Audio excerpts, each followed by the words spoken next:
আসসালামু আলাইকুম। ওয়ালাইকুম আসসালাম রূপন্তী। সিয়াম আমাকে খুব মিস করতেছে। ভাইয়া কই আছো? ভাইয়া ক্লাসে আছি। ওকে, ঠিক আছে, আমাদের ক্লাস শুরু হয়ে যাচ্ছে। আর আমাদের রুটিন কিন্তু চেঞ্জ হয়েছে, কারণ এই যে দিন যখন ছোটে আসছে তার কারণে আমাদের মাগরিবের নামাজ একটা ব্রেক দিতে হয়, তার জন্য একটু রুটিনটা চেঞ্জ হয়েছে। তোমরা একটু নতুন রুটিনের টাইমটা দেখে নিবা। নতুন রুটিন হচ্ছিল 8:45 থেকে তোমাদের ক্লাস শুরু হবে। ওকে, ওয়ালাইকুম আসসালাম সবাইকে। ওয়ালাইকুম আসসালাম। হ্যাঁ, ক্লাস স্টার্ট হয়েছে, আমরা এখন থেকে শুরু করব। ওকে, তাহলে এইখান থেকে আমরা দেখলাম আমাদের কি পড়তেছিলাম, আমরা অধ্যায় নাম্বার 1 পড়তেছিলাম কোষ এবং কোষের গঠন। এবং কোষের গঠন পড়ার সময় আমরা প্রথম অংশটুকু মাইটোকন্ড্রিয়া পর্যন্ত অলরেডি অনেকটুকু পড়ে ফেলছি। পরবর্তীতে এখন মাইটোকন্ড্রিয়ার পর থেকে একদম কোষ গহ্বর পর্যন্ত বাকি অংশগুলো আজকে আমরা আলোচনা করব। তাহলে দেখো, তোমাদের লাস্ট ক্লাসে একটা হোমওয়ার্ক দেওয়া ছিল, কে এর গঠন বর্ণনা করো। কে হিসেবে একটা অঙ্গাণু আছে যেটা দেখতে আমরা পাচ্ছি কার মতো দেখতে, মাইটোকন্ড্রিয়ার মতো। কে যেটা দেখানো হচ্ছে তার নাম হচ্ছে মাইটোকন্ড্রিয়া। যে প্রশ্ন আসে কে এর গঠন বর্ণনা করো, তাহলে কে এর নাম মাইটোকন্ড্রিয়া। মাইটোকন্ড্রিয়ার গঠন যখন আমরা বর্ণনা করতে যাবো, প্রথমে চিত্রটা ঠিক মতো আঁকবো। আঁকার পর তারপর তার মধ্যে কি কি পাওয়া যাচ্ছে, তার বাইরের মেমব্রেনটা কিরকম, ভিতরের মেমব্রেনটা কিরকম, ভাঁজগুলোকে আমরা কি বলি, এবং দানাদার কিছু পদার্থ পাওয়া যায় যাদেরকে আমরা বলতেছি হচ্ছে অক্সিজম। এবং একটা ভর্তি পরীক্ষা প্রশ্ন, মেডিকেল ভর্তি পরীক্ষা সম্ভবত 2018 বা 16 সালে একটা প্রশ্ন আসছে যে অক্সিজম, মানে ঢাকা ভার্সিটি 2019 প্রশ্নটা আসছে, আমাদের টাইম আসছিল যে অক্সিজম পাওয়া যায় নিচের কোন অঙ্গাণুতে। তার মানে কোনটা থেকে কি পাচ্ছি সেই জিনিসগুলো যখন তুমি চিত্রের মধ্যে দেখে দেখে পড়বা, তাহলে যদি প্রশ্ন আসে অক্সিজেন পাওয়া যায় কোন অঙ্গাণুতে, তাহলে খুবই সিম্পল উত্তর হচ্ছে মাইটোকন্ড্রিয়া। সো এইভাবে করে আমরা আশা করি হোমওয়ার্কটা কমপ্লিট করে ফেলছি। আমরা বলছিলাম এই প্রশ্নটা আমরা আজকে পড়বো। ওকে, তাহলে এই প্রশ্ন আমরা আজকে পড়বো, পড়ার পর বাদ বাকি জিনিসগুলো আমরা সলভ করবো। আচ্ছা, রতন বসে আজকে বাংলাদেশ জিতবে, আমরা সেই আশাটাই করি বাংলাদেশ আজকে জিতুক। আমাদের পর আজকে শুরু করি, ঠিক আছে? আমরা আজকে শুরু করবো হচ্ছে প্লাস্টিক থেকে। প্লাস্টিক টপিকটা হচ্ছে আজকের দিনের সবচেয়ে গুরুত্বপূর্ণ টপিক, এবং এখান থেকে আমাদের সিকিউতে প্রশ্ন আসবে। তো তোমাকে যদি সিকিউতে প্রশ্ন করতে চাই, হয় মাইটোকন্ড্রিয়ার গঠন বর্ণনা করো বা তার কাজ বর্ণনা করো, অথবা প্লাস্টিকের গঠন এবং তার কাজ বর্ণনা করো। আমরা প্লাস্টিক জিনিসটা একটু ভালো মতো পড়বো। আমরা যখন চ্যাপ্টার শুরুতে পড়তেছিলাম তখন পড়ছিলাম যে আমরা সাইটোপ্লাজমের মধ্যে উদ্ভিদ কোষের বা প্রাণী কোষের সাইটোপ্লাজমের মধ্যে অনেক অনেক অঙ্গাণু পাবো, কিন্তু উদ্ভিদ কোষে এমন একটা জিনিস পাবো যেটা হচ্ছে প্রাণী কোষে নাই। সেই জিনিসটার নামই কি? প্লাস্টিড। তাহলে প্লাস্টিড শুধুমাত্র উদ্ভিদ কোষে পাওয়া যায়। তাহলে প্লাস্টিড পাওয়া যাবে শুধুমাত্র উদ্ভিদ কোষে, প্রাণী কোষে প্লাস্টিড পাওয়া যাবে না। ওকে, তাহলে প্লাস্টিড পাওয়া যাচ্ছে উদ্ভিদ কোষে। ওকে, এই প্লাস্টিকের মধ্যে যদি আমরা একটা প্লাস্টিকের কথা বলি, ক্লোরোপ্লাস্ট, দেখতে সবুজ বর্ণের, এই যে আমরা ছবিগুলো দেখতে পাচ্ছি এই সবগুলো হচ্ছে ক্লোরোপ্লাস্ট, সবুজ বর্ণের প্লাস্টিক। তাহলে এর মধ্যে থাকবে হচ্ছে ক্লোরোপ্লাস্ট। তাহলে ক্লোরোপ্লাস্ট নামক সবুজ বর্ণের প্লাস্টিড, এগুলো থাকার কারণে ক্লোরোপ্লাস্টের কাজ সালোক সংশ্লেষণ করা, এবং সালোক সংশ্লেষণ প্রক্রিয়ায় উদ্ভিদ খাদ্য তৈরি করে। তাহলে সালোক সংশ্লেষণ করবে এবং এই প্রক্রিয়া উদ্ভিদ শর্করা জাতীয় খাদ্য তৈরি করবে। ওকে, তাহলে খেয়াল করে দেখো, যদি বলা হয় যে প্লাস্টিড কোথায় পাওয়া যায়, তো তোমাদের অনেকের হয়তো জিনিসটা ভুলে যেতে পারো। তাহলে তুমি চিন্তা করবে যে মানুষ কি খাদ্য তৈরি করতে পারে না? মানুষ, অন্য সব প্রাণী তারা নিজের খাদ্য নিজে তৈরি করতে পারে না, কিন্তু উদ্ভিদ যারা আছে তারা নিজের খাদ্য নিজে তৈরি করতে পারে। কোন প্রক্রিয়া করে? সালোক সংশ্লেষণ প্রক্রিয়া। সালোক সংশ্লেষণ প্রক্রিয়াটা সংঘটিত হবে পাতার ক্লোরোপ্লাস্ট নামক জায়গাতে। তার মানে উদ্ভিদ কোষে পাতার মধ্যে ক্লোরোপ্লাস্ট নামক এমন একটা অঙ্গাণু থাকে, বা প্লাস্টিড নামক এমন একটা অঙ্গাণু থাকে যারা কি করতে সাহায্য করবে? সালোক সংশ্লেষণ করতে সাহায্য করবে। এখন তোমাদের সালোক সংশ্লেষণ জিনিসটা একটু জানা উচিত। এখানে কি হয়? তাহলে সালোক সংশ্লেষণ শব্দটা হচ্ছে স এবং আলোক, মানে আলোর উপস্থিতিতে সংশ্লেষণ করা। সা মানে স, আলোক, আলোর উপস্থিতিতে সংশ্লেষণ মানে তৈরি করা। তাহলে আলোর উপস্থিতিতে কিছু তৈরি করাকে বলা হচ্ছে সালোক সংশ্লেষণ। এই প্রক্রিয়া উদ্ভিদ কি করে? পরিবেশ থেকে কার্বন ডাইঅক্সাইড গ্রহণ করে এবং মাটি থেকে হচ্ছে পানি গ্রহণ করে। তাহলে কার্বন ডাইঅক্সাইড এবং পানি, এই দুটো জিনিসকে হচ্ছে তারা গ্রহণ করবে। করার পরে পাতার মধ্যে যে ক্লোরোফিল গুলা থাকে তার মধ্যে কিছু বিক্রিয়া হবে। কারণ বিক্রিয়াগুলো করার জন্য তারা হচ্ছে সূর্য থেকে শক্তি সংগ্রহ করবে। এই যে সূর্য, এই সূর্য থেকে তারা হচ্ছে শক্তি সংগ্রহ করবে। তাহলে সূর্যের আলোগুলো পাতায় পড়বে, বায়ুমণ্ডল থেকে তারা কার্বন ডাইঅক্সাইড গ্রহণ করবে এবং পাশাপাশি মাটি থেকে পানি গ্রহণ করবে। সবগুলোকে নিয়ে তারা বিক্রিয়া করা শুরু করবে।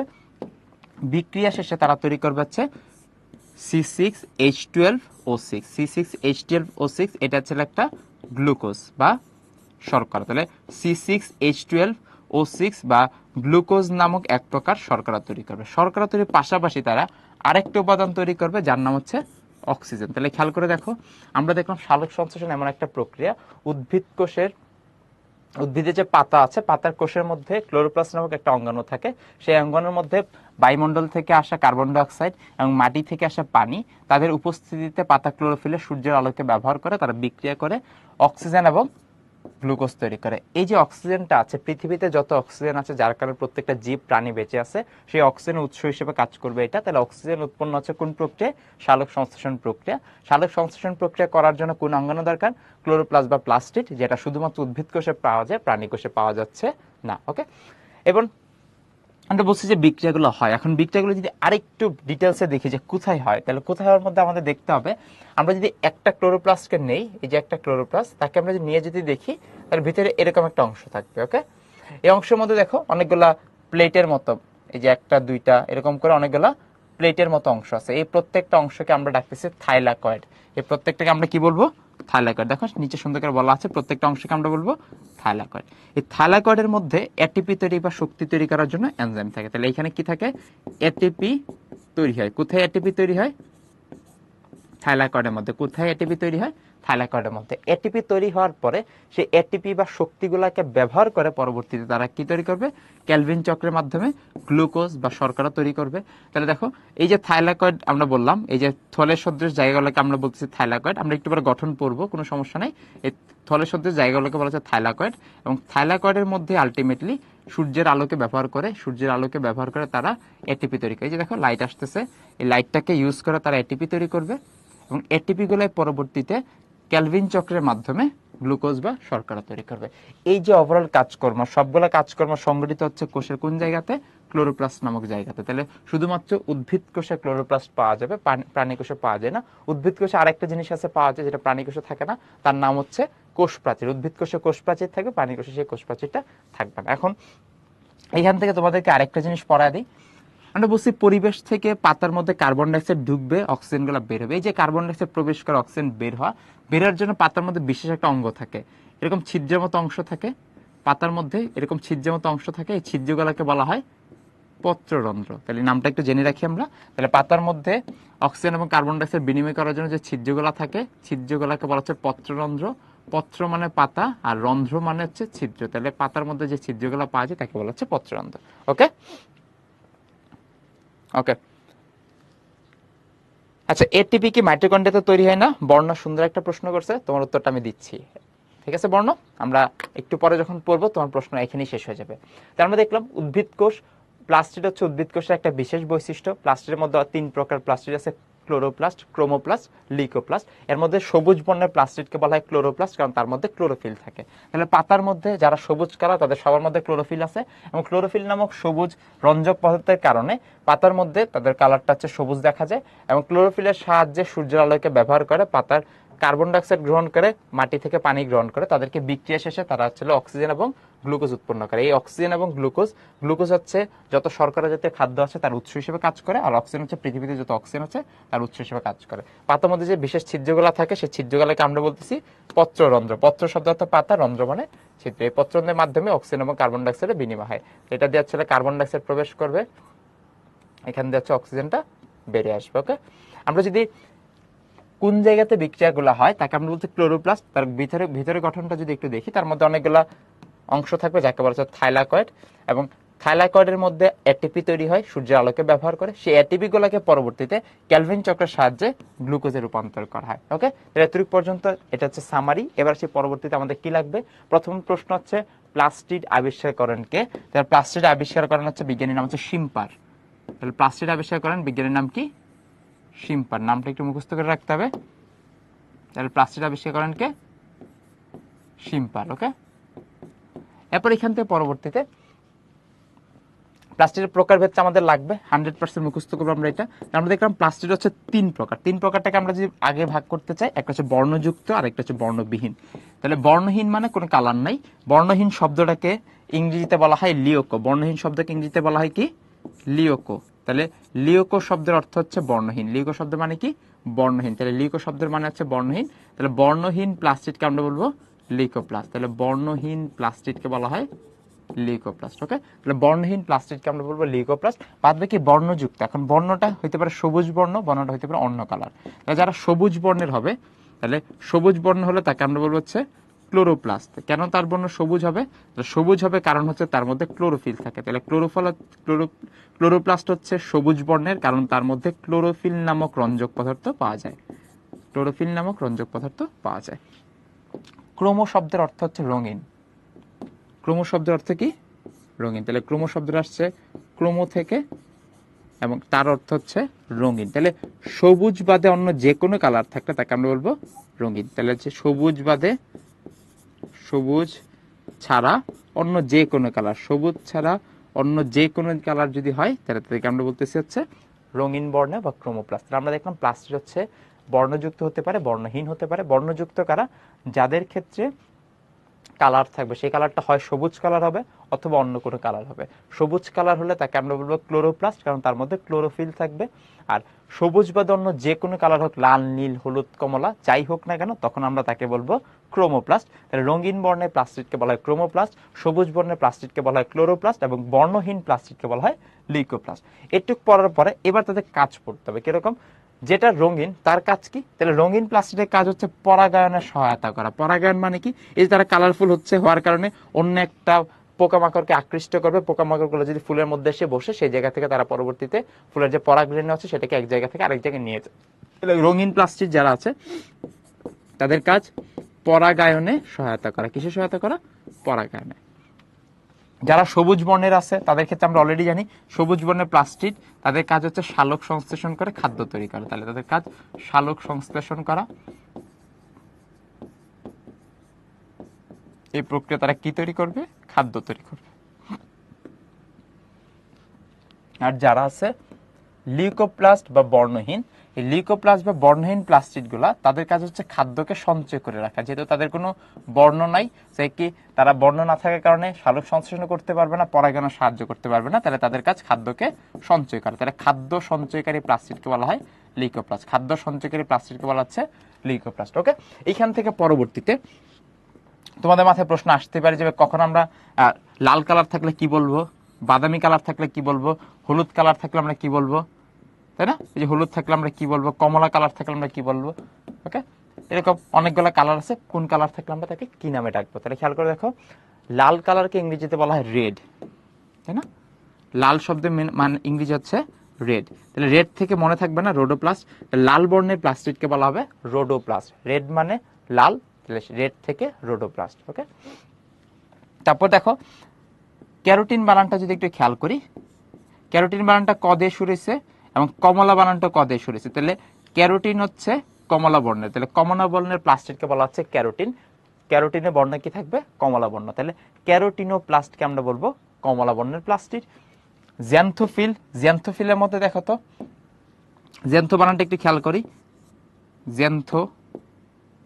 ওকে, তাহলে দেখো এই থটাকে দেখতে হওয়ার মতো লাগতেছে না? হ্যাঁ, এই যে একটুকু আমরা পড়লাম জ্যান্থোফিল। তাহলে আমরা হ থেকে মনে রাখবো জ্যান্থোফিলের কাজ কি? হলুদ বর্ণের প্লাস্টিক। তাহলে হলুদ বর্ণের প্লাস্টিককে আমরা বলবো জ্যান্থোফিল। এই যে একটা আমরা হ লিখে ফেললাম, এখান থেকে আমরা মনে রাখবো হলুদ বর্ণের প্লাস্টিককে বলা হচ্ছে জ্যান্থোফিল।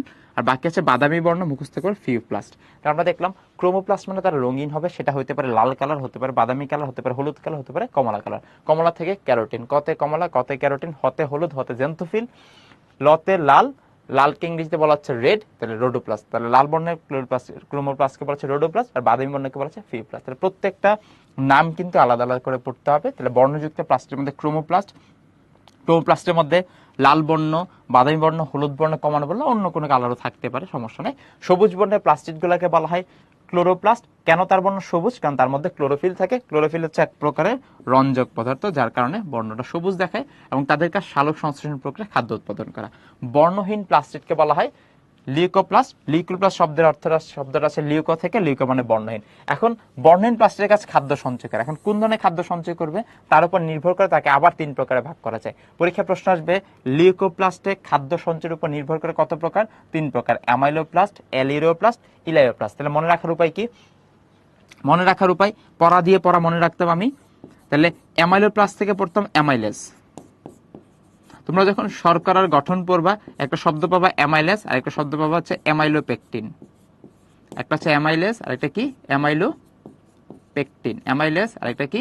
অ্যামাইলোপেকটিন। তাহলে খেয়াল করে দেখো তো, অ্যামাইলেজ অ্যামাইলোপেকটিন এই দুইটা মিলে হচ্ছে জটিল শর্করা স্টার্চ তৈরি করে। তাহলে অ্যামাইলেজ অ্যামাইলোপেকটিন এই দুইটা কথা থেকে যদি মনে রাখি যে শর্করা সঞ্চয়কারী বা স্বেচ্ছার সঞ্চয়কারী আমরা লিউকোপ্লাস্টে কি বলবো অ্যামাইলোপ্লাস্ট, কারণ অ্যামাইলোপেকটিন থেকে শব্দটা আসছে অ্যামাইলোপ্লাস্ট আর অ্যামাইলেজ থেকে শব্দ আসছে অ্যামাইলোপ্লাস্ট। তাহলে অ্যামাইলোপ্লাস্ট মানে হচ্ছে শর্করা বা স্বেচ্ছার সঞ্চয়কারী। তাহলে খেয়াল করে দেখো, যদি খাদ্য সঞ্চয় করে শর্করা মানে হচ্ছে স্বেচ্ছার যদি সঞ্চয় করে বা শর্করা বা স্বেচ্ছার একই কথা, এদেরকে সঞ্চয় করে তার নাম হচ্ছে হলো অ্যামাইলোপ্লাস্ট। নামটা কোন জায়গা থেকে আসছে?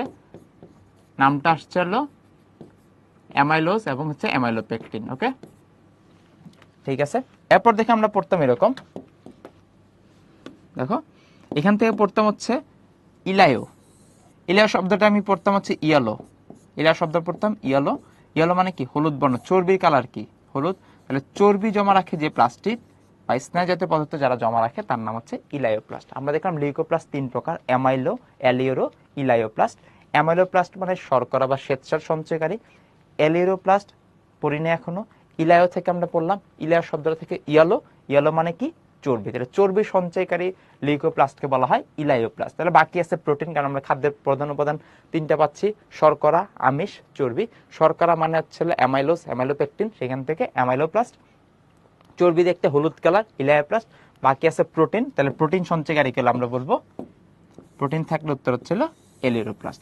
এবং প্রোটিন সঞ্চয় করার জন্য তার আরেকটা নাম হচ্ছে প্রোটিনোপ্লাস্ট। তাহলে এলিরোপ্লাস্টের অপর নাম প্রোটিনোপ্লাস্ট। নামগুলো খুবই কাছাকাছি, এই জন্য পরীক্ষায় এমসিকিউতে তোমাকে খুব ইজিলি কনফিউজ করে দেওয়া যায়। তাহলে কোনটা অ্যামাইলোপ্লাস্ট, কোনটা এলিরোপ্লাস্ট, কোনটা ইলায়োপ্লাস্ট সুন্দরমতো আমরা ক্লিয়ার করে ফেললাম। ওকে, তাহলে এখান থেকে আমরা দেখলাম প্লাস্টিক। প্লাস্টিক হচ্ছে হলো উদ্ভিদ কোষের একটা ব্যতিক্রম উপাদান, যেটা হচ্ছে প্রাণী কোষে পাওয়া যায় না। প্লাস্টিকের বর্ণের উপর নির্ভর করে কিছু বর্ণযুক্ত থাকবে, কিছু বর্ণবিহীন থাকবে।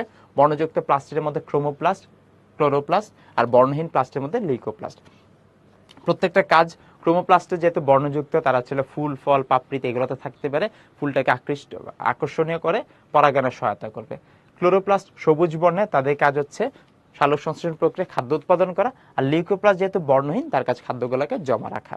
খাদ্য জমা রাখার উপর নির্ভর করে লিউকোপ্লাস্ট আবার তিন প্রকার, অ্যামাইলোপ্লাস্ট, এলিরোপ্লাস্ট এবং ইলায়োপ্লাস্ট। অ্যামাইলো শব্দটা আসছে অ্যামাইলোজ এবং অ্যামাইলোপেকটিন থেকে। তাহলে এখান থেকে আমরা খুব ইজিলি মনে রাখতে পারবো, যেটা শব্দ আসছিল অ্যামাইলোজ এবং অ্যামাইলোপেকটিন থেকে। ওকে, তাহলে বানানটা আসছিল অ্যামাইলোজ থেকে। তাহলে অ্যামাইলোজ, অ্যামাইলোপেকটিন এই দুইটা মিলে তাদের নাম হচ্ছে অ্যামাইলোপ্লাস্ট। ইলায়ো শব্দটা থেকে ইয়ালো বা হলুদ কালার, তাহলে ইয়ালো থেকে মনে রাখবো চর্বি সঞ্চয়কারী প্লাস্টিকগুলোকে বলা হচ্ছে ইলায়োপ্লাস্ট। বাকি আছে প্রোটিন, প্রোটিন সঞ্চয়কারী প্লাস্টিককে বলা হয় প্রোটিনোপ্লাস্ট অথবা এলিরোপ্লাস্ট। ক্রোমোপ্লাস্ট অনেক কালার হতে পারে, রেড হলে রোডোফাইট, বাদামি হলে ফিউফাইট বা ফিউপ্লাস্ট। হলুদ বর্ণের হ থেকে জ্যান্থোফিল মনে রাখবো, ক্যারোটিন ক থেকে কমলা বর্ণের মনে রাখবো। ওকে, এখান থেকে যাতে আর কোনো কনফিউশন আমাদের না থাকে, এই অংশটা তোমরা যখন তোমাদের প্যারাল টেক্সটে পড়তে যাবে আর এক দুটা কথা পাবা, তাহলে কোন কোন জায়গায় আমরা ছিল শর্করা পাবো, কোথায় আমরা আমিষ পাবো, কোথায় আমরা চর্বি পাবো। তুমি একটু খেয়াল করে দেখো তো, আমরা যদি তোমার আলুর কথা চিন্তা করি, যে মিষ্টি আলু, মিষ্টি আলু কোথায় থাকে? মাটির নিচে থাকে। মিষ্টি আলুর কাজ হচ্ছে শর্করা জমা রাখে। মিষ্টি আলু হচ্ছে স্টার্চের সবচেয়ে ভালো উৎস। তাহলে মিষ্টি আলু তার কাজ শর্করা জমা রাখা, মাটির নিচে থাকতেছে, বর্ণহীন, তাদেরকে আমরা বলতেছি হচ্ছিল অ্যামাইলোপ্লাস্ট। তুমি যদি ডাল জাতীয় কোনো পদার্থের কথা চিন্তা করো, ডালের মধ্যে কোন ধরনের উপাদান থাকে? আমিষ। আমরা জানি আমিষ হচ্ছে একটা হচ্ছে উন্নত আমিষ আর একটা হচ্ছে নিম্ন শ্রেণী আমিষ। ডালের মধ্যে পাওয়া যায় নিম্ন শ্রেণী আমিষ, আর মাছ, মাংস, দুধ দিয়ে পাওয়া যাচ্ছিল আদর্শ আমিষ বা উন্নত আমিষ। তাহলে দেখো এখানে আমরা ছিল ডাল জাতীয় যত পদার্থ আছে তার মধ্যে হচ্ছে আমিষ পাচ্ছি। তোমার যদি সূর্যমুখীর বীজ বলা হয়, তাহলে সূর্যমুখীর বীজের মধ্যে চর্বি পাওয়া যায়, সূর্যমুখীর তেল বা অন্য বীজের মধ্যে যে তেল হিসেবে যে পদার্থটা পাওয়া যায় সেটা কি? স্নেহ বা চর্বি জাতীয় পদার্থ। তার মানে এক্সাম্পলগুলো আমরা সুন্দর মতো পড়বো, তাহলে এই জায়গা থেকে আমাদের যে কনফিউশনের জায়গা সেটা ক্লিয়ার হয়ে যাবে। ওকে, তাহলে সেই পরবর্তীতে একটা বক্স দেওয়া আছে প্লাস্টিড। আমি বোর্ডে যা লিখবো সবাই তোমরা নোট করবা। এই যে প্লাস্টিকের প্রকারভেদ, এই যে আমি সবকিছু একটা সামান্য একটা লিখে দিছি, তোমাদের আমার সাথে সাথে লিখে ফেলবা। লিখে ফেলার কারণে তোমার জিনিসটা খুব ইজিলি মুখস্থ হয়ে যাবে। তাহলে সেই পরবর্তীতে এখান থেকে আমাদের একটা সিকিউ কোশ্চেন আসতে পারে যে তিনটা প্লাস্টিকের আলাদা আলাদা পার্থক্য করো। তাহলে লিউকোপ্লাস্ট, ক্রোমোপ্লাস্ট, ক্লোরোপ্লাস্ট। বর্ণ আমরা জানি লিউকোপ্লাস্ট থাকবে বর্ণহীন, ক্রোমোপ্লাস্ট থাকবে রঙিন বর্ণের, আর ক্লোরোপ্লাস্ট থাকবে সবুজ বর্ণের। অবস্থান কোথায়? লিউকোপ্লাস্ট হচ্ছে মূল যেখানে সূর্যের আলো যায় না সেই সব জায়গাতে। তাহলে মূল যেখানে সূর্যের আলো যায় না, সেই মেইন কথা হচ্ছে সেই জায়গাতে থাকবে। যেহেতু মূল মাটির নিচে থাকে, তাহলে এই জায়গাতে হচ্ছে লিউকোপ্লাস্ট থাকার সম্ভাবনা বেশি। ক্রোমোপ্লাস্ট হচ্ছে রঙিন ফুল পাপড়িতে থাকবে। ঠিক আছে, তাহলে ফুল, পাপড়ি, ঠিক আছে, রঙিন পাতা, মানে গাছের রঙিন যত অংশ আছে সব জায়গাতে হচ্ছে ক্রোমোপ্লাস্ট থাকবে। আর ক্লোরোপ্লাস্ট থাকবে হচ্ছে সবুজ পাতায়, তাহলে যত সবুজ পাতা আছে সব জায়গাতে কি আছে, ক্লোরোপ্লাস্ট। ওকে, পরবর্তী প্রশ্ন, লিউকোপ্লাস্টের মধ্যে কোন ধরনের রঞ্জক পদার্থ আছে? কোনো রঞ্জক পদার্থ নাই। ক্রোমোপ্লাস্টের মধ্যে অনেকগুলো আছে, সেটা হতে পারে তোমার তোমার এই যে ক্যারোটিন হতে পারে, জ্যান্থোফিল হতে পারে, জাস্ট নামগুলো মনে রাখা, ক্যারোটিন, জ্যান্থোফিল। ওকে, আর ক্লোরোপ্লাস্টের মধ্যে পাওয়া যাবে হচ্ছে সবুজ বর্ণের যেটা, যার নাম হচ্ছে ক্লোরোফিল। তাহলে ক্লোরোপ্লাস্টে পাওয়া যাবে ক্লোরোফিলকে, বাদ বাকি আমরা অন্যগুলা পাচ্ছি ক্রোমোপ্লাস্টে, কোনো রঞ্জক পদার্থ পাবো না লিউকোপ্লাস্টে। তার কাজ কি? লিউকোপ্লাস্টের কাজ হচ্ছে সঞ্চয় করা, খাদ্যকে সঞ্চয় করার কাজ লিউকোপ্লাস্ট। তাহলে তারা কি সঞ্চয় করবে? খাদ্য সঞ্চয় করবে। খাদ্য তিন ধরনের আছে, শর্করা, আমিষ, চর্বি। তাহলে শর্করাকে তারা জমা রাখতে পারে, আমিষকেও তারা জমা রাখতে পারে, এবং চর্বিকেও তারা জমা রাখতে পারে। ওকে, ক্রোমোপ্লাস্টের কাজ ফুলকে হচ্ছে আকর্ষণীয় করে, পরাগায়নে সহায়তা করে, পরাগায়নে সাহায্য করবে। আর এটার কাজটা আমরা অলরেডি জানি, ক্লোরোপ্লাস্টের কাজ হচ্ছে খাদ্য তৈরি করা। কোন প্রক্রিয়ায়? সালোক সংশ্লেষণ প্রক্রিয়া। তাহলে কোন প্রক্রিয়া তারা খাদ্য তৈরি করে? সালোক সংশ্লেষণ প্রক্রিয়ায় খাদ্য তৈরি করে। ওকে, তাহলে এখান থেকে এই বক্সটা সুন্দর মতো পার্থক্যকে পড়ে ফেললে এখান থেকে আমাদের যে কোনো এমসিকিউ। ডাল কি মাটির নিচে হয়? না, ডাল মাটির নিচে হয় না, কিন্তু ডালের মধ্যে হচ্ছে তোমার খাদ্যটা জমা থাকে। খাদ্যগুলো জমা রাখার কারণে ডালের ভিতরে কিন্তু তোমার কোনো কালার পাবো না, বর্ণহীন থাকবে। বর্ণহীন থাকার কারণে তারা লিউকোপ্লাস্ট, এবং তারা খাদ্য জমা করে রাখে কোন ধরনের খাদ্য? প্রোটিন জাতীয় খাদ্য। এই জন্য ডাল হচ্ছে প্রোটিন জাতীয় খাদ্যের একটা উদাহরণ। তোমাকে যদি বলে সূর্যমুখীর বীজ, তাহলে সূর্যমুখীর বীজগুলো তার ভিতরে কোনো বর্ণ থাকে না, তার সূর্যমুখীর বীজগুলো হচ্ছে তেল জাতীয় পদার্থের একটা সঞ্চয়কারী উপাদান। এবং যদি বলা হয় যে তোমার মিষ্টি আলু, তাহলে আলু, সেটার মধ্যে কোনো বর্ণ নাই, এবং তাদের কাজ কি? তাদের কাজ হচ্ছে শর্করাকে জমা রাখা। তার মানে লিউকোপ্লাস্ট খাদ্য উপাদান বা খাদ্য কোন ধরনের খাদ্য সে জমা রাখতেছে তার উপর নির্ভর করে তাকে আমরা তিনটা প্রকারে ভাগ করে ফেলছি। ওকে, এবার আসি প্লাস্টিকের ব্যাপারে কিছু কথা বলা আছে। প্লাস্টিক তো মোটামুটি যারা সালোক সংশ্লেষণ করতে পারে সব উদ্ভিদে প্লাস্টিক থাকবে। থাকবে না কোন জায়গাতে? প্লাস্টিক থাকবে না হচ্ছে ব্যাকটেরিয়াতে আর প্রাণীকোষ, কিছু ব্যাকটেরিয়াতে প্লাস্টিক থাকবে না, ছত্রাকের মধ্যে প্লাস্টিক থাকবে না, প্রাণীকোষে প্লাস্টিক থাকবে না। তাহলে প্লাস্টিক সব জায়গায়, সব উদ্ভিদ কোষে থাকবে।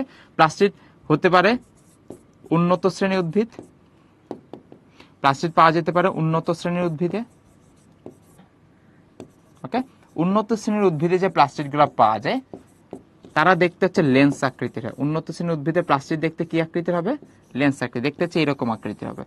উন্নত শ্রেণীর উদ্ভিদে যদি প্লাস্টিক গুলা পাওয়া যায় তারা দেখতে কোন আকৃতির? লেন্স আকৃতি। এটা হচ্ছে লেন্স আকৃতি। উন্নত শ্রেণীর উদ্ভিদে প্লাস্টিক দেখতে লেন্স আকৃতি, মানে আম, জাম, কাঁঠাল, কলা, লিচু, আর হচ্ছে উন্নত শ্রেণীর উদ্ভিদ, তাদের মধ্যে প্লাস্টিক পাওয়া যাচ্ছে লেন্স আকৃতি। এখন নিম্ন শ্রেণীর উদ্ভিদ আছে যাদের নাম হচ্ছে শৈবাল। শৈবালের মধ্যে প্লাস্টিকের অনেক অনেক প্রকারভেদ পাওয়া যায়। শৈবালের মধ্যে প্লাস্টিকের বিভিন্ন ধরনের প্রকারভেদ পাওয়া যায়। তাহলে বিভিন্ন শৈবালে বিভিন্ন রকম। মনে রাখার উপায় কি? মেন কয়েকটা তোমাদেরকে দেখা দিই। একটা নাম হচ্ছে ক্লেমাইডোমোনাস, CHLAMY, ক্লেমাইডোমোনাস। ক্লেমাইডোমোনাস বানানটা সি দিয়ে শুরু হয়েছে, সি ফর কাপ। কাপকে বাংলাতে বলা হচ্ছে পেয়ালা। তাহলে পেয়ালা আকৃতির প্লাস্টিক পাওয়া যাচ্ছে কোথায়? তাহলে পেয়ালা আকৃতির প্লাস্টিক পাওয়া যাচ্ছে সি থেকে, ক্লেমাইডোমোনাস। ওকে, সর্পিলাকার বানানটা দেখো দন্তস্ব দিয়ে শুরু হয়েছে, দন্তস্ব মানে হচ্ছে হলো স্পাইরাল। সর্পিলাকারকে ইংরেজিতে বলা হয় স্পাইরাল। তাই স্পাইরাল থেকে হচ্ছে স্পাইরোজাইরা। তাহলে সর্পিলাকার প্লাস্টিক পাওয়া যাচ্ছে কোথায়? স্পাইরোজাইরাতে। ওকে, এখান থেকে বলা আছে গার্ডেল শেপ। গার্ডেল শেপ থেকে মনে রাখবো, গার্ডেল শেপে আরেকটা নাম হচ্ছে আংটি শেপ, আরেকটার নাম হচ্ছে বেল্ট শেপ। তাহলে গার্ডেল শেপ, আংটি শেপ, বেল্ট শেপ, এই সব কিছু পাওয়া যাবে কোথায়? ইলোথ্রিক্স নামক শৈবাল। এই শৈবালটি আমাদের একটা অধ্যায় নিয়ে আলোচনা করা আছে, অধ্যায় নম্বর 5-এ শৈবাল ছত্রাক যখন আমরা পড়বো। তা দেখো শৈবাল ছত্রাকের ক্ষেত্রে আমরা জানলাম শৈবালের মধ্যে প্লাস্টিক থাকবে, শৈবালের মধ্যে কোনো প্লাস্টিক নাই। শৈবালের মধ্যে আছে কিন্তু ছত্রাকের মধ্যে কোনো প্লাস্টিক নেই। শৈবালের প্লাস্টিকগুলো বিভিন্ন শৈবালে বিভিন্ন নামে থাকবে। যেমন ক্লেমাইডোমোনাস নামক একটা শৈবাল, তার প্লাস্টিক দেখতে হচ্ছে পেয়ালা আকৃতির। ইলোথ্রিক্স নামক শৈবালের প্লাস্টিক দেখতে হচ্ছে রিং বা বেল্ট আর গার্ডেল আকৃতির। স্পাইরোজাইরাতে দেখতে সর্পিলাকার, জিগনিমাতে দেখতে তারকা আকৃতির। অ্যাটলিস্ট 3-4টা মুখস্থ করতে হয়, পরবর্তী বাক্যগুলো মিলাইতে। জিগনিমা দেখতে তারকা আকৃতির, অডোগোনিয়াম দেখতে জালিকা আকৃতির। ওকে, এই যে নামগুলো আমরা পড়ে ফেললাম, এখান থেকে যে কোনো এমসিকিউ আসলে আশা করি আমরা সলভ করতে পারবো। খেয়াল করে দেখো, এই যে কাপের মতো কত সুন্দর দেখতে, কাপের মতো লাগতেছে। এই যে কাপের মতো প্লাস্টিক আছে, এই যে কাপের মতো প্লাস্টিক, এই কাপের মতো প্লাস্টিকগুলোকে আমরা বলতেছি, এখান থেকে আমরা বলতেছি হচ্ছে ক্লেমাইডোমোনাস, CHLAMY, ক্লেমাইডোমোনাস। তাহলে ক্লেমাইডোমোনাস এক প্রকার শৈবাল যার মধ্যে প্লাস্টিড পাওয়া যাচ্ছে। কোন বর্ণ, কোন আকৃতির? কাপ আকৃতির। এটা দেখো দেখো প্যাঁচানো প্যাঁচানো এস বা সাপের মতো প্যাঁচানো, এটাকে আমরা বলছি স্পাইরাল, এই যে স্পাইরাল, এবং এটা হচ্ছে স্পাইরোজাইরাতে। ওকে, স্পাইরোজাইরা। দেখতে দেখো তো কত সুন্দর স্টারের মতো লাগতেছে। এই যে স্টার বা তারকা আকৃতি প্লাস্টিড, সেটা পাওয়া যাবে কোথায়? স্টার বা তারকা আকৃতি পাওয়া যাচ্ছে হলো জিগনিমাতে। ওকে, তাহলে আমরা যদি এক্সাম্পলগুলো একটু সুন্দর মতো দেখে ফেলি, তাহলে কোনটা পেয়ালা আকৃতির, কোনটা গার্ডেল শেপ, কোনটা সর্পিল আকার, কোনটা হচ্ছে তারকা আকৃতির, সবগুলোর নাম আমাদের এমসিকিউতে কাজে লাগবে। ওকে, প্লাস্টিডের আসলে কোনো চিত্র নাই। প্লাস্টিড বলতে হচ্ছে ওভারঅল সব গঠনটাকে বলা হচ্ছে প্লাস্টিড। এর মধ্যে সবচেয়ে উন্নত গঠনটা হচ্ছে ক্লোরোপ্লাস্টে পাওয়া যাবে, ক্রোমোপ্লাস্টে অন্যান্য উপাদান পাওয়া যাবে, লিউকোপ্লাস্টে আবার কিছু জিনিস পাওয়া যাবে না। তো আমাদের মেইন কথা হচ্ছে ক্লোরোপ্লাস্টটা পরীক্ষা করতে হয়। ওকে, তাহলে ক্লোরোপ্লাস্ট বা প্লাস্টিড একই কথা, মানে জাস্ট ভিতরের উপাদানের উপর নির্ভর করে তাদের কালারটা চেঞ্জ হয় আর কি। তার আমরা দেখলাম প্লাস্টিড, প্লাস্টিড থেকে ছিল অবস্থানের উপর ডিপেন্ড করে বা কোথায় কোন ধরনের প্লাস্টিড পাওয়া যায় তার আকৃতির উপর ডিপেন্ড করে অনেকগুলো এক্সাম্পল আছে। এক্সাম্পলগুলোর নাম একটু মুখস্থ করবো। এগুলো হচ্ছে আমাদের যখন আমরা বোর্ড এমসিকিউ সলভ করতে যাব বা অ্যাডমিশন এমসিকিউ সলভ করতে যাব, এই জায়গা থেকে সবচেয়ে বেশি এটাই থাকবে যে আংটি আকৃতির প্লাস্টিড পাওয়া যায় কোথায় বা ক্লোরোপ্লাস্ট পাওয়া যায় কোথায়? উত্তর হচ্ছে ইউরোসিস। এটা হচ্ছে নিম্ন শ্রেণীর ক্ষেত্রে। আর উন্নত শ্রেণীর উদ্ভিদের সবগুলো প্লাস্টিড দেখতে লেন্স আকৃতির, লেন্স বানাচ্ছে দুই পাশে উত্তল থাকবে। ওকে, তাহলে সেই পরবর্তীতে প্লাস্টিডের গঠন, এই ভৌত গঠনটা আমরা চিত্র মুখস্থ করবো। এর প্রথমত আবরণ থাকবে, তার মধ্যে স্ট্রোমা থাকবে, থাইলাকয়েড থাকবে, তারপর গ্রানাম থাকবে, স্ট্রোমা লেমিলি থাকবে, ফটোসিনথেটিক ইউনিট থাকবে, ডিএনএ এবং রাইবোসোম থাকবে। যদি আমরা এই চিত্রটা একটু খেয়াল করি, এই চিত্রটা আমাদের একটু আমরা পুরোটা একে একে শিখবো। এখন আমরা একটু দেখে যাই। তাহলে প্রথমে তার হচ্ছে আবরণ থাকবে, তার মধ্যে এরকম দেখো অনেকগুলা একটা একটা স্তর বা স্তর সাজানো আছে। প্রত্যেকটাকে আমরা বলতেছি হচ্ছে থাইলাকয়েড, একটাকে আলাদা করে বলতেছি থাইলাকয়েড। সবগুলো থাইলাকয়েড একসাথে মিলে যেটা তৈরি করে তাকে বলা হচ্ছে গ্রানাম, এবং তার সাইটোপ্লাজমকে বলা হচ্ছে স্ট্রোমা। একটা গ্রানামের সাথে আরেকটা গ্রানাম সংযুক্ত করার জন্য ব্রিজের মতো যেটা আছে তাকে আমরা বলতেছি স্ট্রোমা লেমিলি। তাহলে খেয়াল করে দেখো থাইলাকয়েড, গ্রানাম এবং স্ট্রোমা লেমিলি। পরবর্তীতে তার মধ্যে হচ্ছে ডিএনএ থাকবে, তার মধ্যে রাইবোসোম থাকবে। ওকে, আর পাশাপাশি হচ্ছে তারা যেহেতু শর্করা জাতীয় খাদ্য তৈরি করে, তার মধ্যে শ্বেতসার কিছু দানা পাওয়া যাবে এবং সঞ্চিত কিছু চর্বি দানা পাওয়া যাবে বা তেলবিন্দু পাওয়া যাবে। তার মানে যদি পরীক্ষা প্রশ্ন আসে প্লাস্টিডের গঠন বর্ণনা করো, তাহলে প্লাস্টিডের গঠন থেকে আমি প্রথমে দেখলাম তার আবরণ, তার মধ্যে স্ট্রোমা থাকবে, ম্যাট্রিক্স থাকবে, থাইলাকয়েড থাকবে, গ্রানাম থাকবে, স্ট্রোমা লেমিলি, ফটোসিনথেটিক ইউনিট এবং ডিএনএ এবং আরএনএ, ডিএনএ এবং রাইবোসোম থাকবে। এই যে অংশগুলো নামগুলা দেখলাম, চিত্র একবার দেখে গেলাম। আমরা হচ্ছে এই চিত্রটা এখন একে একে পড়বো। এখান থেকে আমাদের ম্যাক্সিমাম প্রশ্ন আসবে। তাহলে সবাই আমার সাথে সাথে চিত্রটা আঁকা শুরু করো। ওকে, তাহলে আমরা হচ্ছে একটা চিত্র আঁকবো। চিত্র দেখতে কোন আকৃতির হবে? লেন্স আকৃতি। খেয়াল করে দেখো দুই পাশে উত্তল আছে, এই আকৃতিটাকে আমরা বলতেছি লেন্স আকৃতি। চিত্রটা আঁকার সময় আমরা দুইটা লেয়ার দেখাবো। ওকে,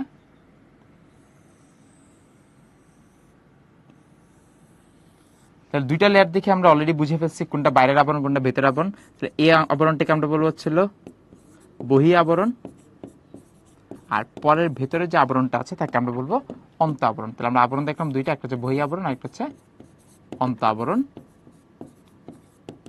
তাহলে আমরা দেখলাম প্রথমত প্লাস্টিড বা হচ্ছে ক্লোরোপ্লাস্ট দেখতে হচ্ছে লেন্স আকৃতির, তার দুইটা আবরণ থাকবে, আবরণ হচ্ছে দ্বিস্তর বিশিষ্ট, বাইরেটাকে বলা হচ্ছে বহি আবরণ, ভিতরটাকে বলা হচ্ছে অন্ত আবরণ। ওকে,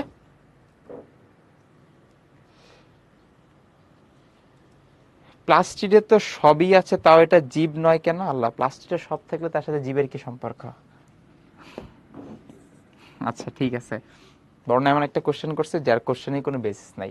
তাহলে দেখো বহি আবরণ আর একটা হচ্ছে অন্ত আবরণ। তাহলে দুইটা আবরণ থাকবে। আবরণ থাকার পর তার ভেতরে হচ্ছে এরকম প্লেট বা থলির মতো কিছু অংশ থাকবে। ওকে, এরকম। তাহলে আমার সাথে সাথে এঁকে ফেললো সবাই, এরকম দেখতে স্টেপ বাই স্টেপ এরকম হচ্ছে। ওকে, এরকম স্টেপ বাই স্টেপ অনেকগুলো থাকবে।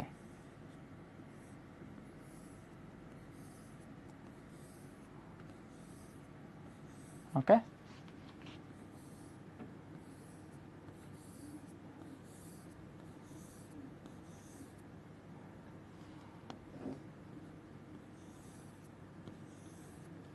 ওকে, তাড়াতাড়ি সবাইকে ফেলো। তাহলে আমরা হচ্ছে প্রথমত দেখলাম দুইটা আবরণ থাকবে, তার মধ্যে এই যে প্রত্যেকটা স্টেপ আঁকতেছি, প্রত্যেকটার নাম হচ্ছে থাইলাকয়েড। এই যে একটা থাইলাকয়েড আঁকলাম, তারপর আরেকটা থাইলাকয়েড আঁকলাম, এরকম অনেকগুলো থাইলাকয়েড একসাথে স্তূপ গঠন করবে।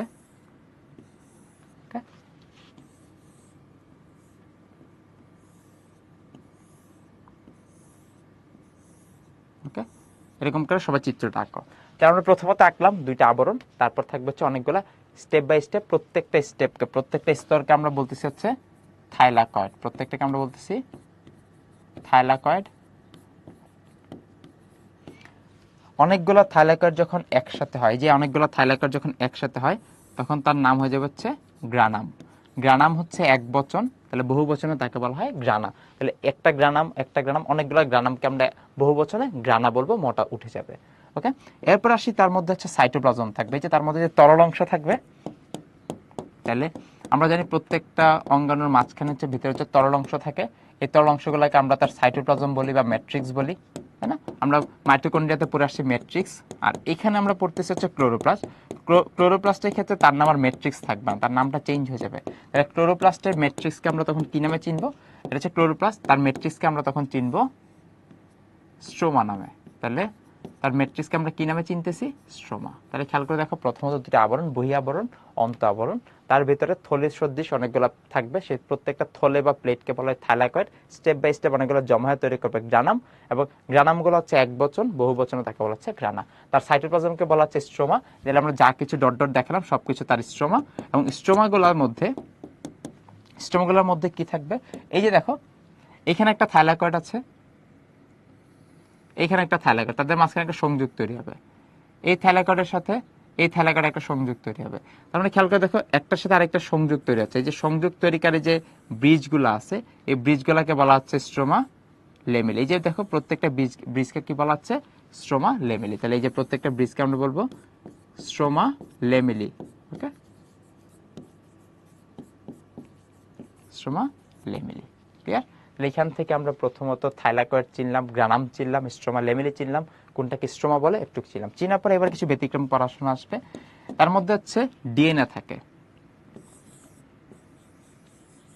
ডিএনএ দেখতে কোন আকৃতি দেখালাম? সর্পিলাকার, সরি বৃত্তাকার ডিএনএ। এই বৃত্তাকার ডিএনএ পাওয়া যাচ্ছে কোথায়? তাহলে বৃত্তাকার ডিএনএ পাওয়া যাবে প্লাস্টিডের মধ্যে বা ক্লোরোপ্লাস্টের মধ্যে। তারপর এখান থেকে খেয়াল করো, তার ভিতরে থাকবে হচ্ছে রাইবোজোম, তার ভিতরে থাকবে হচ্ছে রাইবোজোম। তাহলে আমরা একটা রাইবোজোমের ছোট একটা ছবি দেখালাম, এই অঙ্গাণুটার নাম হচ্ছে রাইবোজোম। তার মধ্যে থাকবে হচ্ছে রাইবোজোম, এবং রাইবোজোম থাকবে কোন ধরনের? 70S। রাইবোজোম আমরা পাচ্ছি 70S। তাছাড়া তাদের কাজ যেহেতু শর্করা তৈরি করা, এই শর্করা তৈরি করার সময় তাদের মধ্যে এরকম অনেকগুলা শর্করা পাওয়া যাবে, যাদেরকে আমরা বলতেছি হচ্ছে শ্বেতসার দানা। ওকে, আর তাছাড়া তার মধ্যে যে চর্বি তৈরি হবে, অনেকগুলো তৈলবিন্দু থাকবে, চর্বি দানাগুলো এরকম বিন্দু বিন্দু আকারে থাকবে। এই বিন্দুগুলোকে আমরা বলতেছি তৈলবিন্দু। ওকে, এবং এই যে থাইলাকয়েড আছে, থাইলাকয়েডের মধ্যে এটিপি তৈরি করার জন্য যত এনজাইম দরকার সবগুলো জমা থাকবে। থাইলাকয়েডের ভিতরে এটিপি তৈরি করার জন্য এনজাইম জমা থাকবে। এই যে থাইলাকয়েডের মধ্যে এটিপি তৈরি করার জন্য এনজাইম থাকে, এই জায়গাগুলোকে বলা হয় এটিপি সিনথেটেস।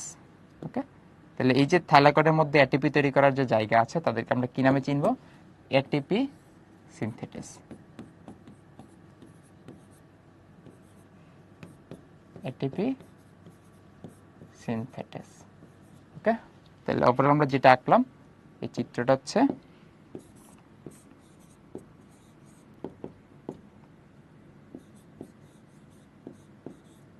ওকে। সবাই এতটুকু পর্যন্ত চিত্রটা কমপ্লিট করো। রাইবোজোমকে কেন 70S বলা হয় আমরা প্রতিদিনই পড়তেছি, কেন তাকে 70S বলি, কেন তাকে 80S বলি। তাহলে রাইবোজোম নর্মালি হচ্ছে তার কাজ প্রোটিন তৈরি করা। এখন সে একক সময়ে কতটুকু প্রোটিন তৈরি করে তার একটা অধঃক্ষেপণ হার আছে, সেই হারটাকে প্রকাশ করায় এস দিয়ে। তাহলে কিছু রাইবোজোম প্রতি একক সময়ে 80টা রাইবোজোম প্রোটিন তৈরি করতে পারে, কেউ হচ্ছে 70টা তৈরি করতে পারে। যারা 80টা তৈরি করে তাকে বলা হচ্ছে ATS, যারা 70টা প্রোটিনকে অধঃক্ষেপণ করে তাকে বলা হচ্ছে 70S। আদি কোষের একটা বৈশিষ্ট্য হচ্ছে রাইবোজোম থাকবে 70S, ডিএনএ থাকবে বৃত্তাকার। মনে থাকবে?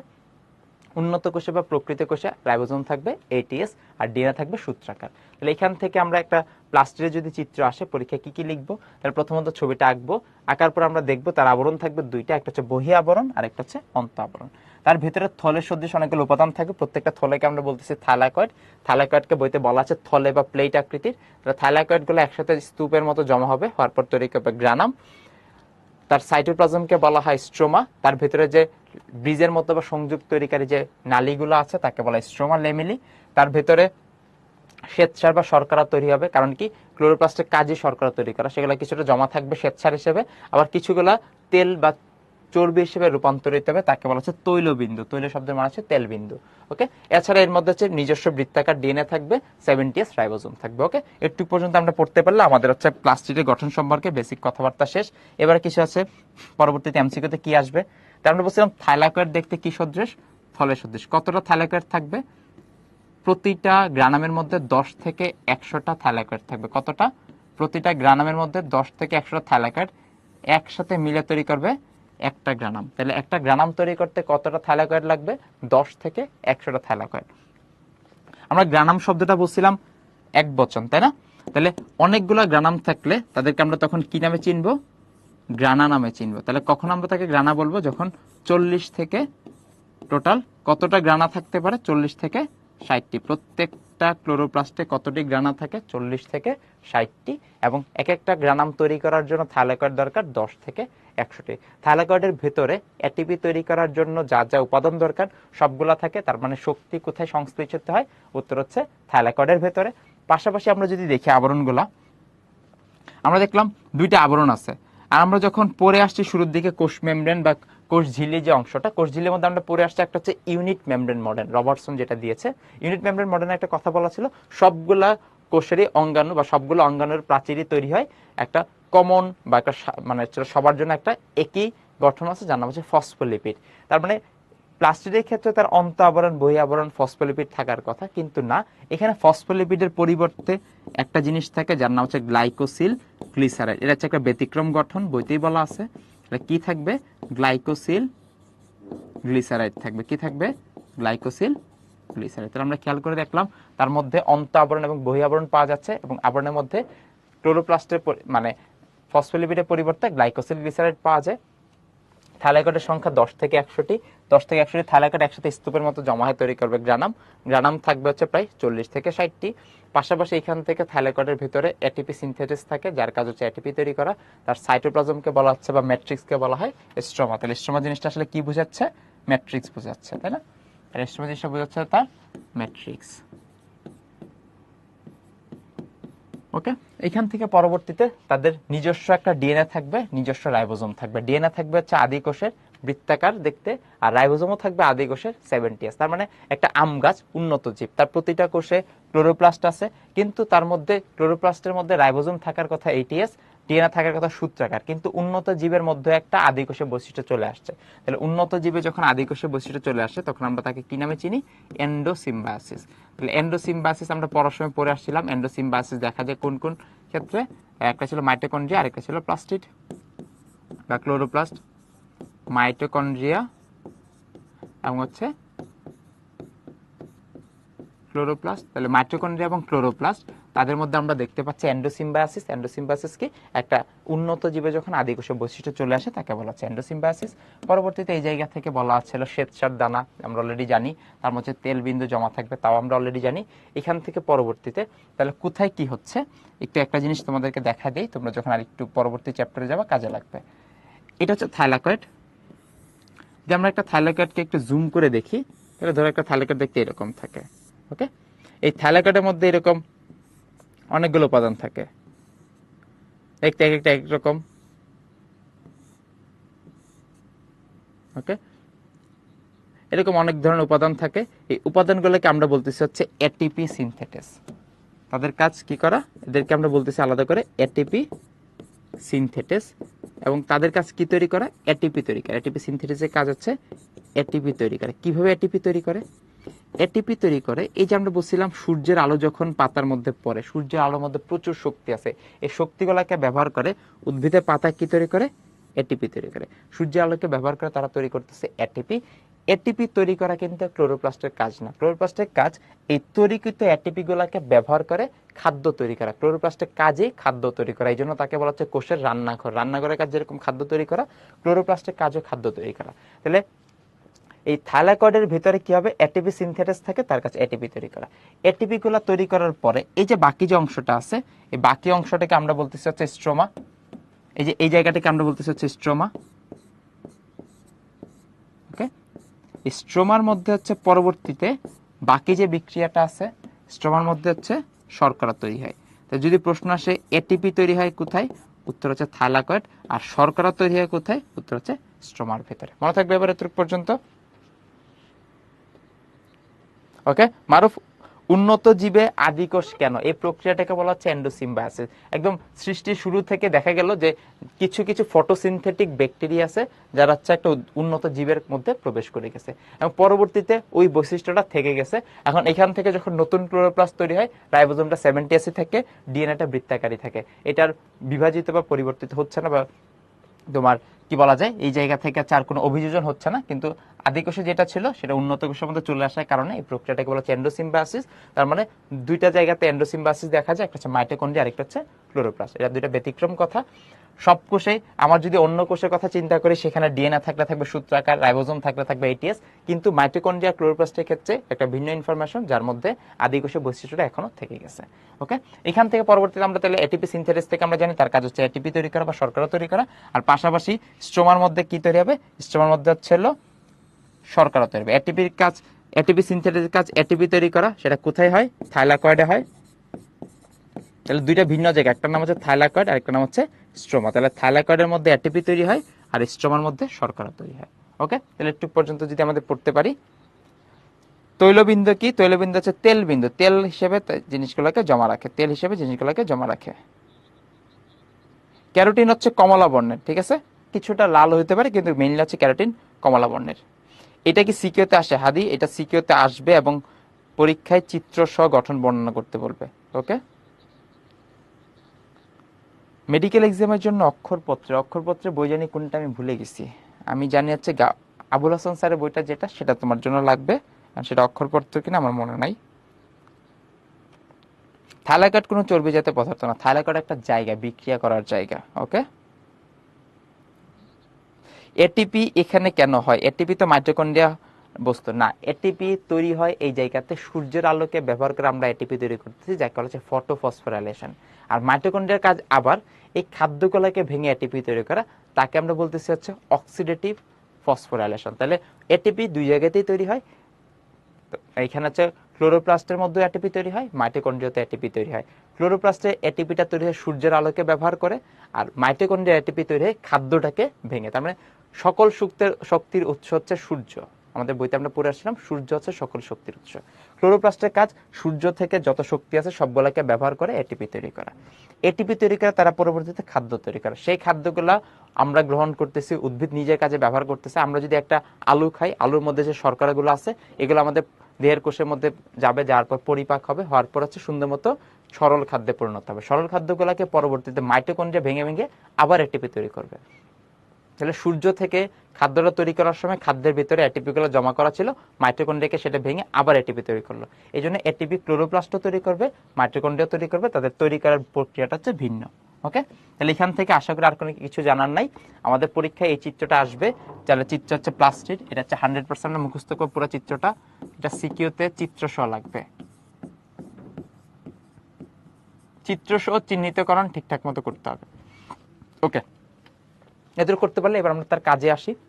কাজের মধ্যে খুব বেসিক কথাবার্তা। তাদের প্রথম কাজ আমরা অলরেডি জানি, কি তৈরি করা? শর্করা জাতীয় খাদ্য তৈরি করা। 2 নম্বর কাজ কি? 2 নম্বর কাজ হচ্ছে সালোক সংশ্লেষণ প্রক্রিয়ায় রাইবোলোজ 1,5 বিসফসফেটের সাথে কার্বন ডাই অক্সাইড যুক্ত করা, কোনো সমস্যা নেই। তার কাজ হচ্ছে ফটোফসফোরাইলেশন করা। এই যে আমরা একটু আগে বলে আসছি না, এটিপি তৈরি করা, সেই এটিপি তৈরি করার প্রক্রিয়াটাকে বলা হচ্ছে ফটোফসফোরাইলেশন। তাহলে ফটোফসফোরাইলেশন শব্দের মধ্যে দুইটা অংশ আছে, ফটো আর একটা হচ্ছে ফসফোরাইলেশন। তাহলে ফসফোরাইলেশন শব্দটা মিনিং হচ্ছে একটা এডিপির সাথে যখন ফসফেট যুক্ত করা হয় তখন তাকে বলা হচ্ছে এটিপি। তাহলে এডিপির সাথে ফসফেট যুক্ত করার প্রক্রিয়াটাকে বলা হচ্ছে ফসফোরাইলেশন। এবং এই প্রক্রিয়ায় যদি সরাসরি সূর্যের আলোর দরকার পড়ে, ঠিক আছে, এই প্রক্রিয়ায় যদি সরাসরি সূর্যের আলোর দরকার পড়ে, তখন আমরা তাকে বলতেছি হচ্ছে ফটোফসফোরাইলেশন। তাহলে ফটো মানে হচ্ছে আলো বা সূর্যালোক, এবং সূর্যালোকের উপস্থিতিতে একটা এডিপি থেকে যখন এটিপি তৈরি করা হয় সেই প্রক্রিয়াটাকে বলা হচ্ছে ফটোফসফোরাইলেশন। তাহলে তোমাদের মাথায় প্রশ্ন আসতে পারে এডিপি জিনিসটা কি? এডিপি শব্দটার মানে হচ্ছে এডিনোসিন ডাইফসফেট। ডাই শব্দের মানে হচ্ছে দুই, তাহলে দুইটা ফসফেট থাকলে তাকে বলা হচ্ছে অ্যাডেনোসিন ডাইফসফেট। ডাই শব্দের মানে হচ্ছে দুই। এই দুইটা ফসফেটের সাথে যদি আমি আরেকটা ফসফেট যুক্ত করি, এবার তার নাম কি হয়ে যাবে? অ্যাডিনোসিন ট্রাইফসফেট, যেটাকে আমরা বলতেছি এটিপি। তাহলে অ্যাডিনোসিন ডাইফসফেটের সাথে যখন আমরা আরেকটা ফসফেট যুক্ত করব তার নাম হয়ে যাবে অ্যাডিনোসিন ট্রাইফসফেট। তাহলে অ্যাডিনোসিন ট্রাইফসফেট তৈরি হচ্ছে সূর্যের আলোর উপস্থিতিতে সালোক সংশ্লেষণ প্রক্রিয়ায়। কোন জায়গাতে? পাতার ক্লোরোপ্লাস্টের মধ্যে। এই জন্য ক্লোরোপ্লাস্টের কাজ হচ্ছে ফটোফসফোরাইলেশন করা, মনে থাকবে। তাহলে একই সাথে ক্লোরোপ্লাস্ট এটিপি তৈরি করে, মাইটোকন্ড্রিয়া তৈরি করে। ক্লোরোপ্লাস্টে এটিপি তৈরি করার প্রক্রিয়াকে বলা হচ্ছে ফটোফসফোরাইলেশন। ক্লিয়ার? ওকে, চলো সে পরবর্তীতে এই বিক্রিয়াটা আমরা মুখস্থ করবো। 2 নম্বর পরীক্ষা প্রশ্ন আসবে। খ নম্বরে অনুধাবনমূলক প্রশ্নে অনেকবার আসছে এরকম যে ফটোফসফোরাইলেশন বলতে কি বুঝো? তাহলে আমরা পড়বো যে পাতার ক্লোরোপ্লাস্টের মধ্যে সূর্যের আলোকে ব্যবহার করে একটা এডিপির সাথে অজৈব ফসফেট যুক্ত করে এটিপি তৈরি করার প্রক্রিয়াকে বলা হচ্ছে ফটোফসফোরাইলেশন। এরপর তুমি সুন্দর মতো বিক্রিয়াটা দেখাবে, এডিপি প্লাস একটা ইনঅর্গানিক ফসফেট, সূর্যের আলো, ক্লোরোপ্লাস্ট, এটিপি। দেখো তাহলে এখানে কোথায় সংঘটিত হচ্ছে? ক্লোরোপ্লাস্টের মধ্যে। কাকে সাহায্য করে? সূর্যের আলোকে সাহায্য করে। এরপর একটা কথা বলা হচ্ছে ফটো রেসপিরেশন। ফটো রেসপিরেশনের কনসেপ্টটা হচ্ছে যদি বায়ুমণ্ডলের তাপমাত্রা অনেক বেড়ে যায়, 45 ডিগ্রি সেলসিয়াসের উপরে হয়ে যায়, বায়ুমণ্ডলের টেম্পারেচার অনেক বেড়ে যায়, তাহলে বায়ুমণ্ডলের টেম্পারেচার বেড়ে যাওয়ার কারণে কি হয়? বেড়ে যাওয়ার কারণে পাতার মধ্যে থেকে পানিগুলো বাষ্প আকারে বের হয়ে যাওয়ার সম্ভাবনা বেড়ে যায়। তাহলে পাতা থেকে যদি পানি বাষ্প আকারে বের হয়ে যায়, সেটাকে বন্ধ করার জন্য পাতা কি করবে? তার যে ছিদ্রগুলো আছে বা পত্ররন্ধ্রগুলো আছে, পত্ররন্ধ্রগুলোকে বন্ধ করে দিবে। পাতা পত্ররন্ধ্র বন্ধ করে দিলে পানি বের হয়ে যেরকম বন্ধ হয়ে যাবে, পাশাপাশি কার্বন ডাইঅক্সাইড প্রবেশ করা বন্ধ হয়ে যাবে। আমরা জানি কার্বন ডাইঅক্সাইড প্রবেশ যদি না করে তাহলে খাদ্য উৎপাদন বন্ধ। যদি কার্বন ডাইঅক্সাইড প্রবেশ না করে তাহলে খাদ্য উৎপাদনও বন্ধ। তাহলে খাদ্য না থাকলে উদ্ভিদ কি হয়ে যাবে? আবারও মারা যাবে। উদ্ভিদকে বাঁচানোর জন্য এবার তার মধ্যে একটা বিশেষ মেকানিজম হয়, তার নাম হচ্ছে ফটো রেসপিরেশন। ফটো রেসপিরেশনের কনসেপ্ট হচ্ছে এখানে অক্সিজেনকে ব্যবহার করে কার্বন ডাইঅক্সাইড বানাবে। টোটাল পুরো প্রক্রিয়াটা যেহেতু সূর্যের আলোর সাথে সম্পর্কিত, তাহলে আলোকে ব্যবহার করে বা সূর্যের আলোকে ব্যবহার করে যখন অক্সিজেন থেকে কার্বন ডাইঅক্সাইড বানানো হয় সেই প্রক্রিয়াটাকে বলা হচ্ছে ফটো রেসপিরেশন। এবং ফটো রেসপিরেশনে সাহায্য করে কোন অঙ্গাণু? ক্লোরোপ্লাস্ট। ফটো রেসপিরেশনে সাহায্য করবে 3টা অঙ্গাণু। 3টা অঙ্গাণুকে আমরা পড়তাম PCM। পি মানে পারঅক্সিজম, সি মানে ক্লোরোপ্লাস্ট, আর এম মানে হচ্ছে মাইটোকন্ড্রিয়া। তাহলে ক্লোরোপ্লাস্ট, পারঅক্সিজম, মাইটোকন্ড্রিয়া, এই সবগুলার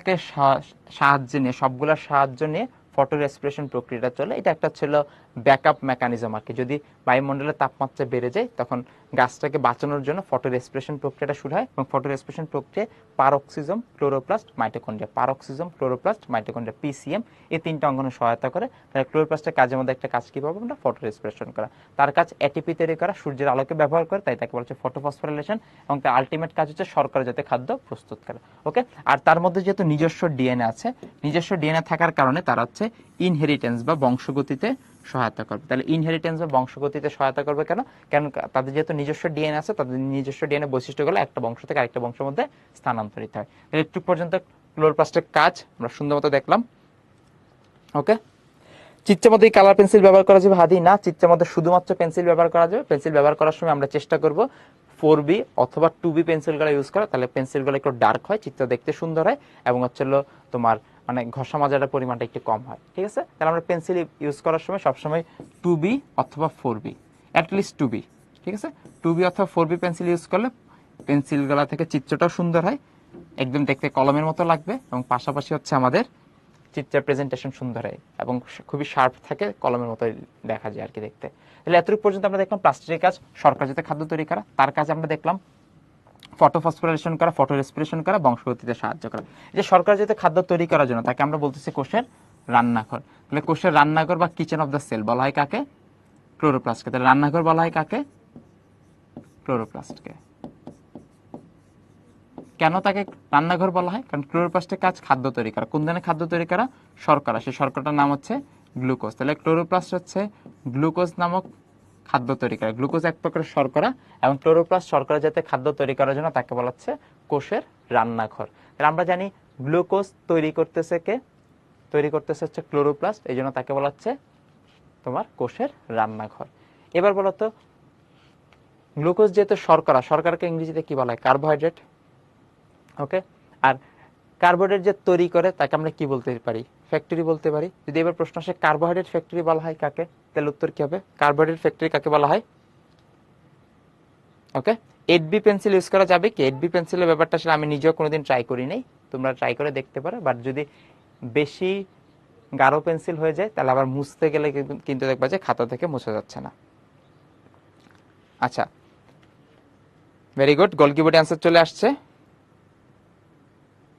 এখান থেকে দেখো একজন প্রশ্ন করছে পিসিএম কি? পিসিএম মানে হচ্ছে ফটো রেসপিরেশনে কোন কোন অঙ্গাণু সহায়তা করে? তাহলে ফটো রেসপিরেশনে শুধুমাত্র ক্লোরোপ্লাস্ট না, ফটো রেসপিরেশনে ক্লোরোপ্লাস্ট, পারঅক্সিজম, মাইটোকন্ড্রিয়া এই সবগুলা মিলে ফটো রেসপিরেশনে সহায়তা করে।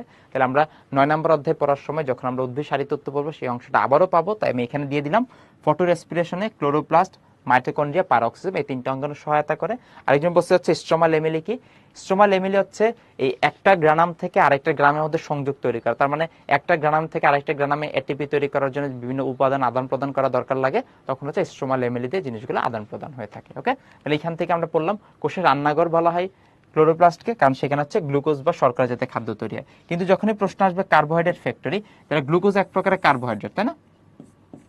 তাহলে গ্লুকোজ যদি হয় কার্বোহাইড্রেট, তাহলে কার্বোহাইড্রেট তৈরি করতেছে হচ্ছে ক্লোরোপ্লাস্ট, কিন্তু তাকে আমরা কার্বোহাইড্রেট ফ্যাক্টরি না বলে রান্নাঘর বলছি। তাহলে কার্বোহাইড্রেট ফ্যাক্টরি কাকে বলবো? আমরা একটু খেয়াল করে দেখি কার্বোহাইড্রেট ফ্যাক্টরি কাকে বলবো। দেখো, ক্লোরোপ্লাস্ট তার কাজ হচ্ছে শর্করা তৈরি করা। শর্করাটাকে আমরা বলতেছি হচ্ছে কার্বোহাইড্রেট, এবং শর্করাটা কি হিসেবে তৈরি করে তারা? গ্লুকোজ হিসেবে। এই সব কিছু করার জন্য আমরা তাকে কি নামে ডাকতেছি? তাকে আমরা ডাকতেছি হচ্ছে কোষের রান্নাঘর। ওকে, তাকে আমরা ডাকতেছি কোষের রান্নাঘর।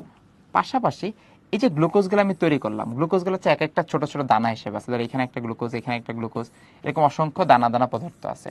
এই গ্লুকোজগুলোকে যখন আমি সবগুলোকে একসাথে একটা অঙ্গাণুর মধ্যে দিব, যার নাম হচ্ছে গলগি বডি বা গলজি বডি, গলগি বডি সবগুলোকে একসাথে নিয়ে সুন্দর মতো একটা লম্বা চেইন তৈরি করবে। আমরা জানি 10-এর বেশি যখন মনোস্যাকারাইড একসাথে যুক্ত হয়, ধর এদিকে যুক্ত আছে, এদিকে যুক্ত আছে, ওকে, এরকম যে যার যার মতো করে যুক্ত হয়ে একটা বিশাল চেইন তৈরি করবে। এই যে অনেকগুলা একসাথে যুক্ত হইলো, এই যুক্ত হওয়ার পরে বিশাল যে চেইনটা তৈরি করলো তাকে আমরা বলতেছি হচ্ছে পলিস্যাকারাইড।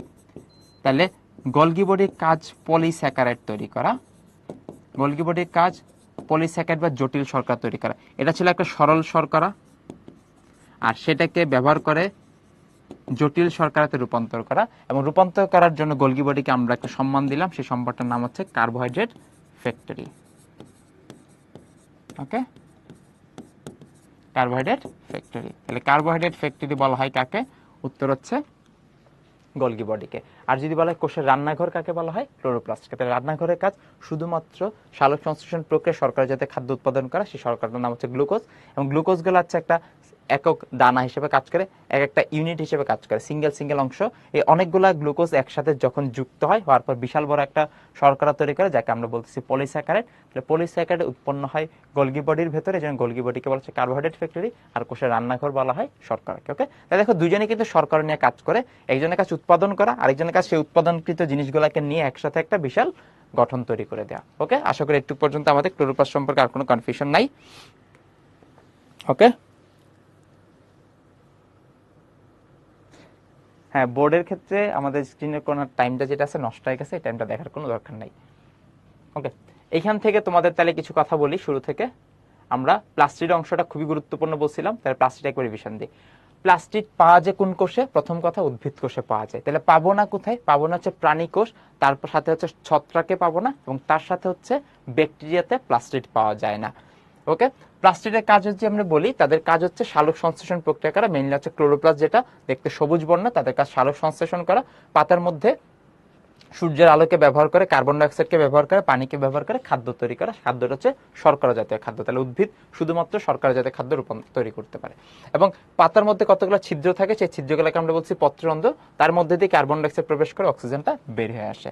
ওকে, তাহলে এইখান থেকে যদি আমি এই ক্লোরোপ্লাস্টের ভেতরে গঠনটা খেয়াল করি, তাহলে ভেতরে গঠনের মধ্যে আমরা একটা শব্দ পড়ে আসছে থাইলাকয়েড, চিত্রের মধ্যে দেখে আসছিলাম। এই যে এগুলো হচ্ছে থাইলাকয়েড, আর বাদ বাকি সাইটোপ্লাজমকে বলা হচ্ছে স্ট্রোমা। থাইলাকয়েডের ভেতরে এটিপি তৈরি হয়, আর স্ট্রোমার মধ্যে হচ্ছে গ্লুকোজ তৈরি হয়। কোন চক্রের সাহায্যে? ক্যালভিন চক্রের সাহায্যে। আর কিছু চক্র আছে, আমরা পরবর্তীতে পড়বো। এটি হওয়ার পরে পরবর্তীতে আমরা দেখলাম প্লাস্টিড আবিষ্কার করছে হচ্ছে শিম্পার। তিনি হচ্ছে প্লাস্টিড জিনিসটা আবিষ্কার করলো। তার প্রকারভেদের মধ্যে বলা আছে বর্ণযুক্ত হতে পারে, বর্ণহীন হতে পারে। বর্ণযুক্ত প্লাস্টিড দুই প্রকার, ক্রোমোপ্লাস্ট, ক্লোরোপ্লাস্ট। ক্রোমো শব্দটা আসছিল কালারফুল থেকে, আর ক্লোরো শব্দটা আসছে ক্লোরোফিল থেকে। ক্লোরোফিল মানে সবুজ বর্ণের, তাহলে সবুজ বর্ণের প্লাস্টিডকে বলা হয় ক্লোরোপ্লাস্ট, আর অন্য কোনো রঙিন প্লাস্টিডকে বলা হয় ক্রোমোপ্লাস্ট। বর্ণহীন প্লাস্টিডকে বলা হচ্ছে লিউকোপ্লাস্ট।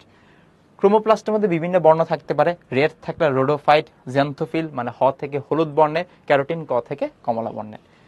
লিউকোপ্লাস্টের কাজ খাদ্য সঞ্চয় করা, ক্লোরোপ্লাস্টের কাজ সালোক সংশ্লেষণ প্রক্রিয়া খাদ্য তৈরি করা, আর ক্রোমোপ্লাস্ট তারা যেহেতু রঙিন তাদের কাছে ফুলটাকে আকর্ষণীয় করে পরাগায়নে সহায়তা করা।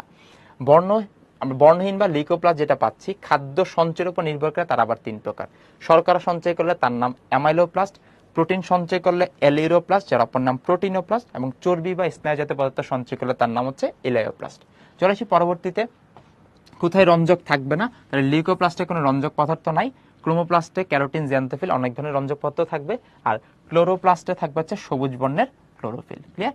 সবগুলোর কাজ আমরা জানি, একজন সালোক সংশ্লেষণ, একজন পরাগায়ন, একজন হচ্ছে খাদ্য জমা করা। খাদ্য হচ্ছে তিন ধরনের হতে পারে, তিন ধরনের খাদ্য তারা জমা রাখতে পারে। চলে আসি পরবর্তীতে প্লাস্টিড। প্লাস্টিড উন্নত জীবে প্লাস্টিডগুলো দেখতে লেন্স আকৃতির, দুই পাশে উত্তল অবস্থায় থাকবে। আর নিম্ন শ্রেণীর জীব যারা আছে শৈবাল, তাদের ক্ষেত্রে প্লাস্টিড এক এক শৈবাল এক এক রকম থাকে। তাহলে কিছু এক্সাম্পল আমাদের বইতে বলা আছে। পেয়ালা আকৃতি, পেয়ালা ইংরেজিতে কাপ বলা হয়, তাহলে কাপ শেপ পাওয়া যাচ্ছে ক্লাইমাইডোমোনাস। ইলোট্রিক্সে বসে 100% মুখস্থ করবো, তাহলে ইলোট্রিক্সে হচ্ছে গার্ডেল শেপ, আংটি আকৃতির, বেল্ট শেপ, সব একই কথা। গার্ডেল, আংটি, বেল্ট দেখতে পাওয়া যাবে কোথায়? ইলোথ্রিক্স নামক শৈবালের মধ্যে। সর্পিলাকার শ থেকে স্পাইরাল, স্পাইরাল থেকে স্পাইরোজাইরা, তারকাকার পাওয়া যাচ্ছে জিগনিমা, জালিকাকার পাওয়া যাচ্ছে ওডেগোনিয়াম। চলে আসি পরবর্তীতে ভৌত গঠনের মধ্যে আমরা কি কি পাচ্ছি। আবরণ থাকবে, আমরা জানি আবরণ থাকবে দ্বিস্তর বিশিষ্ট, চিত্রের মধ্যে বলা আছে দ্বিস্তর বিশিষ্ট আবরণ থাকবে। সব আবরণে থাকার কথা হচ্ছে ফসফোলিপিড, কিন্তু এখানে ফসফোলিপিডের পরিবর্তে থাকবে গ্লাইকোসিল গ্লিসারাইড। তার মধ্যে স্ট্রোমা থাকে। স্ট্রোমা স্ট্রোমা মানে হচ্ছে তার ম্যাট্রিক্স, তাহলে তার সাইটোপ্লাজমকে বলা হচ্ছে স্ট্রোমা। এখানে দেখো আমরা একটা জিনিস পড়ে আসছিলাম, এই যে ধরো একটা থাইলাকয়েডকে আমি নিলাম, নেওয়ার পর দেখো তার মধ্যে এরকম কত সুন্দর সুন্দর জিনিসপত্র থাকে। সবগুলোকে আমরা বলতে চাচ্ছি ফটোসিনথেটিক ইউনিট, কারণ এই জায়গাতে কি হয়? ফটোসিনথেসিস হয়, এবং ফটোসিনথেসিস হওয়ার পরে এটিপি তৈরি হয়। এটিপি তৈরি করার জন্য এনজাইমগুলোকে বলা হচ্ছে এটিপি সিনথেটেস। এবং দেখো একটা গ্রানামের সাথে আরেকটা গ্রানাম সংযোগ করার জন্য থাকতেছে স্ট্রোমা লেমেলাম। ওকে, তাহলে দেখো আমরা স্ট্রোমা পাচ্ছি, আবরণ পাচ্ছি, থাইলাকয়েড এবং গ্রানাম পাচ্ছি, স্ট্রোমা লেমেলি পাচ্ছি, ফটোসিনথেটিক ইউনিট এবং ডিএনএ, রাইবোসোম। ডিএনএ এবং রাইবোসোমের মধ্যে আমরা ডিএনএটা পাবো হচ্ছে বৃত্তাকার, যেটা একটা আদিকোষের বৈশিষ্ট্য, আর রাইবোসোম পাবো 70S, এটা একটা আদিকোষের বৈশিষ্ট্য। ওকে, উন্নত জীবে আদিকোষ ঢুকে আছে। এখান থেকে আমরা দেখলাম তাহলে আবরণ থাকবে দুইটা। আবরণের পরে গ্লাইকোসিল গ্লিসারাইড পাওয়া যাবে আবরণের মধ্যে। তার মধ্যে প্রত্যেকটা থালার মতো অংশকে বলা হচ্ছে থাইলাকয়েড। সংখ্যা হচ্ছে 10 থেকে 100টি থাইলাকয়েড। 10 থেকে 100টা থাইলাকয়েড মিলে একটা গ্রানাম তৈরি করবে। এরকম গ্রানাম থাকবে কতটা? প্রায় 40 থেকে 60। ওকে, থাইলাকয়েডের কাজ এখানে হচ্ছে এটিপি তৈরির যে উপাদানগুলো আছে সেখানে থাকবে, থাকার কারণে শক্তি সংশ্লেষ করা অথবা এটিপি তৈরি করা, তার কাজ হচ্ছে থাইলাকয়েডের। থাইলাকয়েড থেকে এটিপি তৈরি করার পর সেগুলোকে ব্যবহার করে স্ট্রোমাতে কি তৈরি করা হবে? শর্করা তৈরি হবে। তাহলে শর্করা জাতীয় খাদ্য তৈরি হচ্ছে স্ট্রোমার মধ্যে। তার মধ্যে চিত্রের মধ্যে দেখো কতগুলো শর্করা বা শ্বেতসার পাচ্ছি। রাইবোসোম 70S পাচ্ছি, ডিএনএ থাকবে বৃত্তাকার। থাকার পরে তার টোটাল সাইটোপ্লাজমকে বলা হয় স্ট্রোমা বা ম্যাট্রিক্স, এবং একটার সাথে আরেকটা সংযোগকারী যে নালীগুলো আছে স্ট্রোমাতে থাকে তাকে বলা হচ্ছে স্ট্রোমা লেমেলাম, কিছু তৈলবিন্দু বা তেলবিন্দু জমা থাকতে পারে। চলে আসি পরবর্তীতে, প্লাস্টিডের কাজ। প্লাস্টিডের প্রধান কাজ, একমাত্র কাজ শর্করা তৈরি করা, এই জন্য তাকে বলা হচ্ছে কোষের রান্নাঘর। শর্করা তৈরি করার কারণে তাকে বলা হচ্ছে কোষের রান্নাঘর। তাছাড়া তারা শর্করা তৈরি করার জন্য প্রথমে এটিপি তৈরি করে, সেই প্রক্রিয়াটাকে বলা হচ্ছে ফটোফসফোরাইলেশন। যখন অতিরিক্ত তাপমাত্রা থাকে, অতিরিক্ত তাপমাত্রায় গাছকে বাঁচানোর জন্য তারা একটা বিকল্প পদ্ধতি শুরু করে, তার নাম হচ্ছে ফটো রেসপিরেশন। তাহলে ফটোফসফোরাইলেশন, ফটো রেসপিরেশন সবগুলো হচ্ছে ক্লোরোপ্লাস্টে সংঘটিত হয়। এবং যেহেতু তাদের নিজস্ব ডিএনএ থাকে, তাহলে ডিএনএ গুলো বংশগতিতে বা বৈশিষ্ট্য পরিবহনে সহায়তা করবে।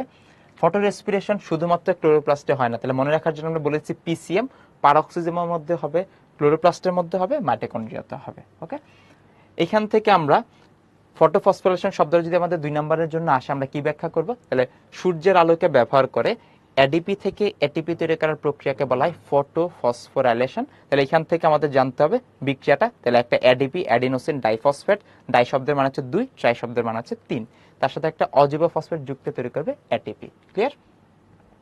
এখন আমাদের দুইটা শব্দ, একটা হচ্ছে কোষের রান্নাঘর আর একটা হচ্ছে কার্বোহাইড্রেট ফ্যাক্টরি। যদি রান্নাঘরের কথা বলা হয় উত্তর ক্লোরোপ্লাস্ট, কার্বোহাইড্রেট ফ্যাক্টরি বলে উত্তর হচ্ছে গোলগি বডি। কেন? কারণ রান্নাঘরের কাজ হচ্ছে ছোট ছোট করে গ্লুকোজ তৈরি করা দেয়, সেই গ্লুকোজগুলোকে ব্যবহার করে বিশাল আকৃতির একটা শর্করা তৈরি করা বা পলিস্যাকারাইড তৈরি করা, তার কাছে গোলগি বডি। এই জন্য গোলগি বডিকে বলা হচ্ছে কোষের কার্বোহাইড্রেট ফ্যাক্টরি, আর ক্লোরোপ্লাস্টকে বলা হয় কোষের রান্নাঘর। ওকে, এটুকু পর্যন্ত আশা করি আর কোনো কনফিউশন নাই। না থাকলে আমরা একবার একটা কুইজ আছে, কুইজটা সলভ করি।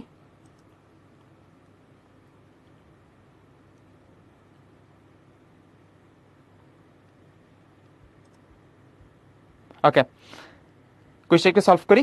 এই টপিকটা সবচেয়ে গুরুত্বপূর্ণ, এরপরে বাদ বাকি অংশগুলো আমাদের এমসিকিউর জন্য লাগবে। আমি সুন্দর মতো তোমাকে সামারি করে দিব, তোমাদের জন্য ভালো হবে এবং পরীক্ষাতেও আসবে। প্রশ্নটা হচ্ছে, সালোক সংশ্লেষণের রঞ্জক পদার্থগুলো কোথায় থাকে? যেখানে এটিপি তৈরি হবে সেখানে কে থাকবে? রঞ্জক পদার্থ। কারণ আমরা জানি বিক্রিয়াগুলো হয় কোথায়? রঞ্জক পদার্থ বা ক্লোরোফিলের ভিতরে। তাহলে যেখানে ক্লোরোফিল আছে সেখানেই এটিপি তৈরি হয়। এখন প্রশ্ন হচ্ছে, ক্লোরোফিল থাকে কোথায় বা এটিপি তৈরি হয় কোথায়? তাহলে সালোক সংশ্লেষণের রঞ্জক পদার্থগুলো কোথায় থাকে? দেখো, ঢাকা ইউনিভার্সিটিতে আসছে, তোমার কিন্তু বইতে সরাসরি রঞ্জক পদার্থের কথা বলা নাই, বলা আছে এটিপি তৈরি করার জন্য ক্লোরোফিল বা রঞ্জক পদার্থ দরকার আছে। রঞ্জক পদার্থগুলো পাওয়া যায় কোথায়? সালোক সংশ্লেষণে।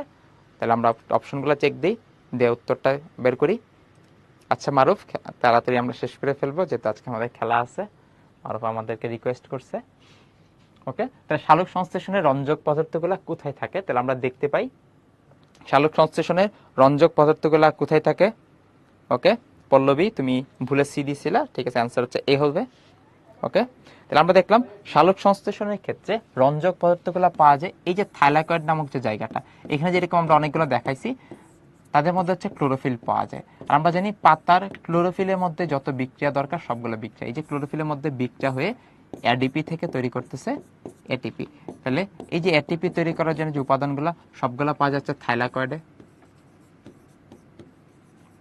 তাই না? সবগুলো পাওয়া যাচ্ছে থাইলাকয়েডে। তাহলে দেখো থাইলাকয়েডের কাজ কি করা? থাইলাকয়েডের কাজ হচ্ছে রঞ্জক পদার্থগুলোকে সংশ্লেষ করে। ঢাকা ভার্সিটিতে আসা একটা প্রশ্ন, একটু প্রশ্নের প্যাটার্নটা খেয়াল করলে বোঝা যায় কতটা অ্যাডভান্স লেভেলের প্রশ্ন হয়। আচ্ছা, লিডার বোর্ডটা একটু চেক দিই। সবার উপর আছে ফাহিম, তারপর আরাফ, প্রান্তিকা, নাফিসা, তানিম, রেদওয়ান, হিয়া, বিন্দু, কিবরিয়া, দিয়া। ভেরি গুড সবাইকে। চলে আসে আমাদের পরবর্তী টপিক। প্রথম অংশটুকু রিটার্নের জন্য গুরুত্বপূর্ণ, আমরা চেষ্টা করছি পুরোটা ডিটেলসে পড়ে ফেলা। এবার আসে আমাদের পরবর্তী অংশ সেন্ট্রিওল। এই অংশগুলো এমসিকিউর জন্য কাজে লাগবে, আমি সুন্দর মতো তোমাদেরকে গুছিয়ে দিব। সেন্ট্রিওল পড়ার সময় আমি একটা ছন্দ বানাইছি নিজের মতো করে। সেন্ট্রিওলকে ইংরেজিতে বলা হয় সেন্ট্রিওল, বানানটা হচ্ছে এরকম। এটা পড়ার সময় আমি নিজে একটা নেমোনিক বানাইছি, সেটা হচ্ছে বিসিডি, বিসিডি। সেন্ট্রিওলের সি থেকে তোমার মাথায় চলে আসবে বিসিডি। সেন্ট্রিওলের কথা তোমার সামনে কি উচ্চারণ করলে তোমার মাথায় চলে আসবে কি? বিসিডি। তাহলে বিসিডি হচ্ছে তোমরা আইসিডিতে একটা কোড পড়বা, বিসিডি কোড, একটু কয়েকদিন পরেই পড়বা, কোনো সমস্যা নাই। তাহলে বিসিডি, তাহলে বি মানে কি আসছে, সি মানে কি আসছে, ডি মানে কি আসছে, এটা আমরা একটু খেয়াল করি। তাহলে সেন্ট্রিওল থেকে আমাদের মাথায় সরাসরি চলে আসবে বিসিডি। এখন বি থেকে দুইটা নাম আসবে, একটা নাম আসবে হচ্ছিল বেন্ডেন, আরেকটা নাম আসবে হচ্ছিল বুভেরি। তাহলে বেন্ডেন এবং বুভেরি দুইটা নাম পেলাম। বেন্ডেন কি করলো? এই সেন্ট্রিওলকে আবিষ্কার করছে, আর তার নাম সেন্ট্রিওল দিছে হচ্ছিল বুভেরি। তাহলে খেয়াল করে দেখো, বিসিডি থেকে বি থেকে বেন্ডেন, আরেকটা বি থেকে বুভেরি। তাহলে বেন্ডেন সেন্ট্রিওলকে আবিষ্কার করেন, আর এর নাম দিয়েছে সেন্ট্রিওল, উত্তর হচ্ছে বুভেরি। তাহলে সি থেকে আমরা অলরেডি জানি সেন্ট্রিওল, আর ডি থেকে আমরা কি পড়বো? ডি থেকে পড়বো হচ্ছে দীপা, তাহলে ডি থেকে আমরা পড়বো দীপা। দীপা থেকে মনে রাখা যায় সেন্ট্রিওলের মধ্যে কি কি কোথায় কোথায় সেন্ট্রিওল পাওয়া যাবে না। তাহলে প্রথম ডি থেকে আসবে হচ্ছে ডায়াটম। ডায়াটম হচ্ছে এক প্রকারের শৈবাল। তারপর ওয়াই থেকে আসবে হচ্ছে ইস্ট। ইস্ট হচ্ছে এক প্রকারের ছত্রাক। প্রি থেকে আসবে হচ্ছে প্রোক্যারিওটিক। প্রোক্যারিওটিক মানে হচ্ছে আদিকোষ। প্রো মানে আদি অবস্থায় আছে, তাহলে প্রোক্যারিওটিক মানে হচ্ছে আদিকোষ, প্রোক্যারিওটিক। আর এ মানে আসছে angiosperm.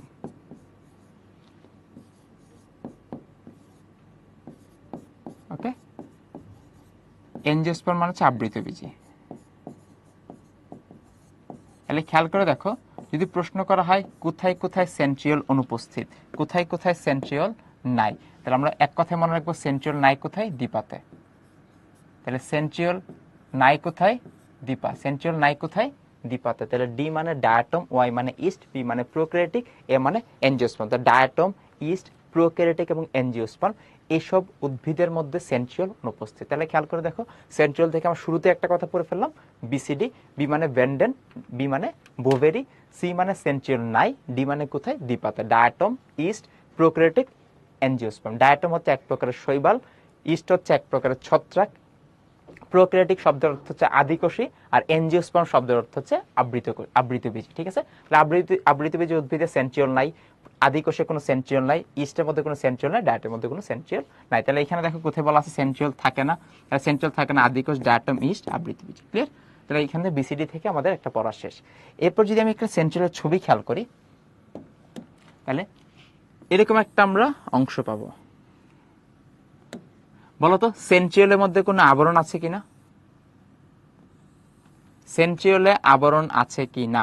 Yes or no answer করো। সেন্ট্রিওলে আবরণ আছে কি না?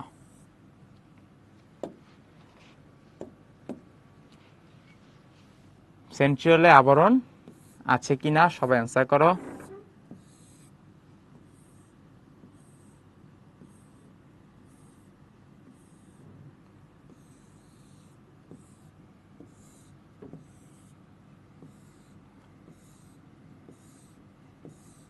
সেন্ট্রিওলে আবরণ আছে কিনা?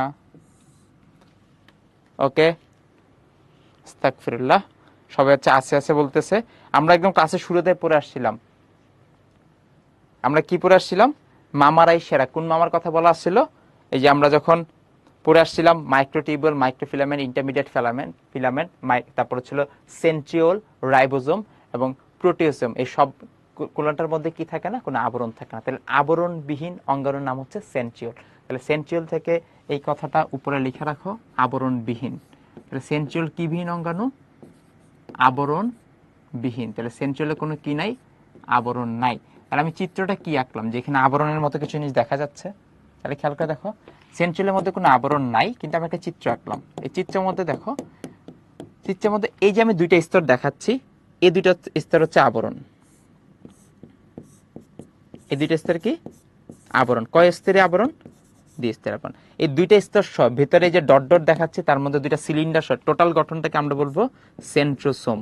তাহলে যদি পরীক্ষায় প্রশ্ন আসে সেন্ট্রিওলে আবরণ আছে কিনা, উত্তর হচ্ছে নাই। কিন্তু যদি প্রশ্ন আসে সেন্ট্রোজোমে আবরণ আছে কিনা, তাহলে সেন্ট্রোজোমে অবশ্যই আবরণ আছে, এবং কয় স্তর বিশিষ্ট?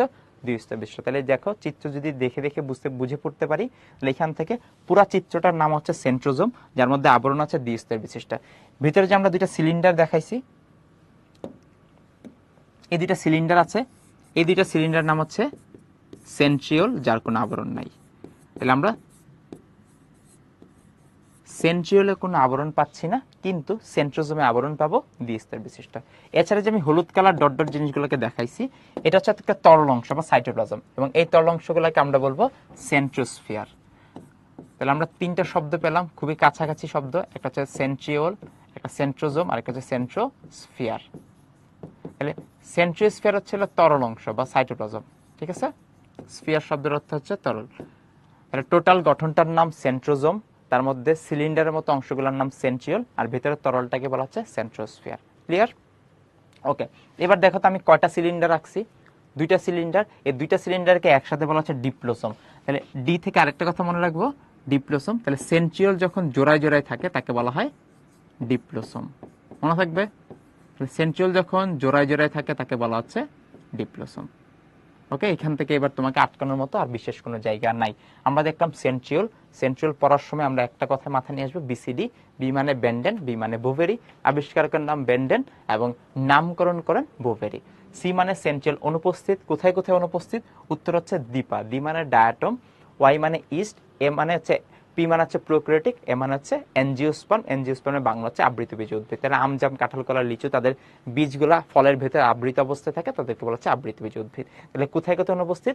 দ্বিপাতে। আবার ডি থেকে আরেকটা কথা মনে রাখছে, ডিপ্লোসোম, কারণ সেন্ট্রিওল সবসময় জোড়ায় জোড়ায় অবস্থান করে। এই যে এটা হচ্ছে সেন্ট্রিওল, এটা জোড়ায় জোড়ায় অবস্থান করে, তাকে বলা হচ্ছে ডিপ্লোসোম। আর টোটাল গঠনটাকে বলা হয় সেন্ট্রোজোম। সেন্ট্রোজোমের আবরণ থাকবে দ্বিস্তর বিশিষ্ট, কিন্তু সেন্ট্রিওলে কোনো আবরণ নাই। আর তার তরল অংশটাকে বলা হয় সেন্ট্রোস্ফিয়ার। ক্লিয়ার? এতটুকু যদি তুমি খেয়াল করতে পারো, এই যে এখানে একটা চিত্র দেওয়া আছে, এই চিত্র আমরা একটু পরে পড়বো, তারপরে দেখা দিই।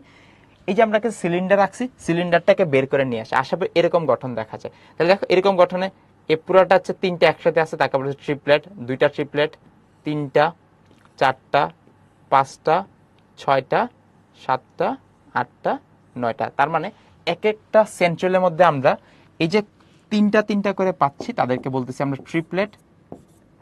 এবং কতটা ট্রিপলেট পাওয়া যাবে? তাহলে আমরা ট্রিপলেট পাবো 9টা। কয়টা ট্রিপলেট পাবো? 9টা। এই ট্রিপলেটগুলোর মধ্যে আবার খেয়াল করে দেখো তো, প্রতিটার মধ্যে 3টা করে খণ্ড আছে কিনা। এই দেখো, একটা খণ্ড, দুইটা খণ্ড, 3টা খণ্ড। ট্রিপলেট মানে 3, তাহলে প্রতিটার মধ্যে 3টা করে খণ্ড আছে। তুমি আবার এই জায়গাতে খেয়াল করো, এই দেখো একটা খণ্ড আছে এখানে, এই দেখো 2টা খণ্ড আছে, এই জায়গাতে 3টা খণ্ড। আমরা দেখলাম ট্রিপলেট মানে হচ্ছে 3টা মিলে একসাথে যে গঠনটা তৈরি করতেছে, তাকে বলেছে ট্রিপলেট। এবং এই প্রত্যেকটা ট্রিপলেটের মধ্যে আবার খণ্ড থাকবে কয়টা করে? 3টা করে। এই প্রত্যেকটা আবার নাম আছে, একটাকে বলা হয় এ, একটাকে বলা হয় বি, একটাকে বলা হয় সি। তাহলে আমরা দেখলাম ট্রিপলেট থাকবে 9টা। প্রতিটা ট্রিপলেটের মধ্যে আবার তোমার প্রোটোটিউবুল বা সেলের সাবটিউবুল থাকবে, মানে সেলের ট্রিপলেটের আবার ক্ষুদ্রতম অংশ থাকবে, এবং একটার মধ্যে 3টা করে থাকবে এ বি সি। তাহলে এই ট্রিপলেটের 3টা, এটাতে 3টা, তাহলে 9টার মধ্যে কত থাকবে? টোটাল 3 নং 27টা থাকবে। এই যে আমাদের সিলিন্ডারটা আছে, দেখতে সিলিন্ডার আকৃতি, তার উপর একটা আবরণ থাকবে যাকে আমরা বলছি সিলিন্ডার ওয়াল। এবং এই যে এ বি সি, তাদের নিজেদের মধ্যে সংযোগ তৈরি করার জন্য থাকবে হচ্ছে লিঙ্কার বা যোজক। তাহলে খেয়াল করে দেখো, আমরা 3টা শব্দ পাচ্ছি। প্রথম শব্দের নাম হচ্ছে ট্রিপলেট, ওকে। 2 নম্বর শব্দের নাম হচ্ছে সিলিন্ডার ওয়াল, এবং 3 নম্বর শব্দ হচ্ছে এই ট্রিপলেটগুলো মাঝখানে সংযোগ তৈরি করার জন্য মাঝখানে কি থাকবে? লিঙ্কার থাকবে, লিঙ্কার বা যোজক থাকবে, ওকে। তাহলে আমরা যদি বলি যে একটা সেন্ট্রিওলের গঠনে তুমি কি কি পাচ্ছ, তাহলে প্রথমে পাবা ট্রিপলেট, তারপর পাবা লিঙ্কার বা যোজক, আর উপরে একটা আবরণ থাকবে। এই টোটাল আবরণটাকে আমরা বলবো সিলিন্ডার ওয়াল, ওকে। এগুলো কিন্তু এমসিকিউতে প্রচুর আসছে, যে সিলিন্ডার ওয়াল মানে সেন্ট্রালের আবরণকে কি বলা হচ্ছে, বা টোটাল যে আবৃত করে রাখতেছে সেটা আবরণ না, কিন্তু হচ্ছে একটা দেয়ালের মতো তৈরি করো, সেই দেয়ালটাকে হচ্ছে সিলিন্ডার ওয়াল। তার মধ্যে ট্রিপলেট পাওয়া যাবে কতটি? 9টি। প্রতিটি ট্রিপলেটের মধ্যে কতটা প্রোটোটিউবুল পাওয়া যাবে, বা ছোট ছোট টিউব পাওয়া যাবে? উত্তর হচ্ছে 3টা। টোটাল কতটা প্রোটোটিউবুল পাওয়া যাবে? 3 নং 27টা। এবং প্রোটোটিউবুলগুলোর নাম এ বি সি। প্রোটোটিউবুলগুলো কি দ্বারা যুক্ত থাকবে? লিঙ্কার বা যোজক দ্বারা যুক্ত থাকবে, ওকে। এই কথাগুলো তোমরা সুন্দর মতো লিখে ফেলো। তাহলে আমরা একটু খেয়াল করে দেখি, একটা সুন্দর ছবি দেওয়া আছে, এই ছবিটা দেখলে আমার ক্ষুধা লেগে যায়। ছবিটার মধ্যে বলা আছে এরকম, এই যে একটা বাটি আছে, বাটির মধ্যে অনেকগুলো রসমালাই রাখা আছে, ওকে।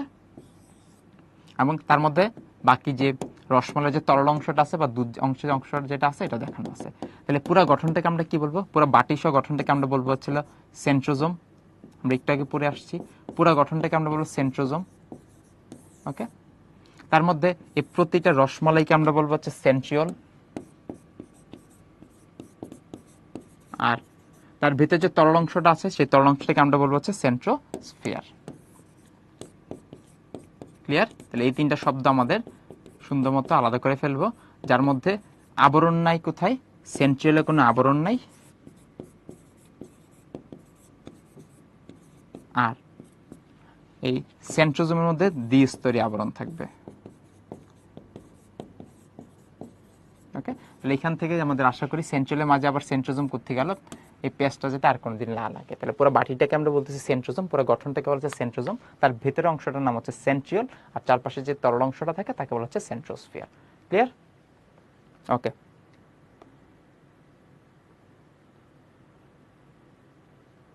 ঠিক আছে, শেষ। এখান থেকে এবার সে তার ভৌত গঠন আমরা অলরেডি পড়ে ফেলছি। তার মধ্যে কোনো আবরণ থাকে না, তার মধ্যে ডিএনএ আরএনএ থাকে না, 3টা অংশ থাকে, প্রাচীর বা সিলিন্ডার ওয়াল, অনুনালিকা বা ট্রিপলেট, অনুনালিকাকে ইংরেজিতে বলা হচ্ছে ট্রিপলেট।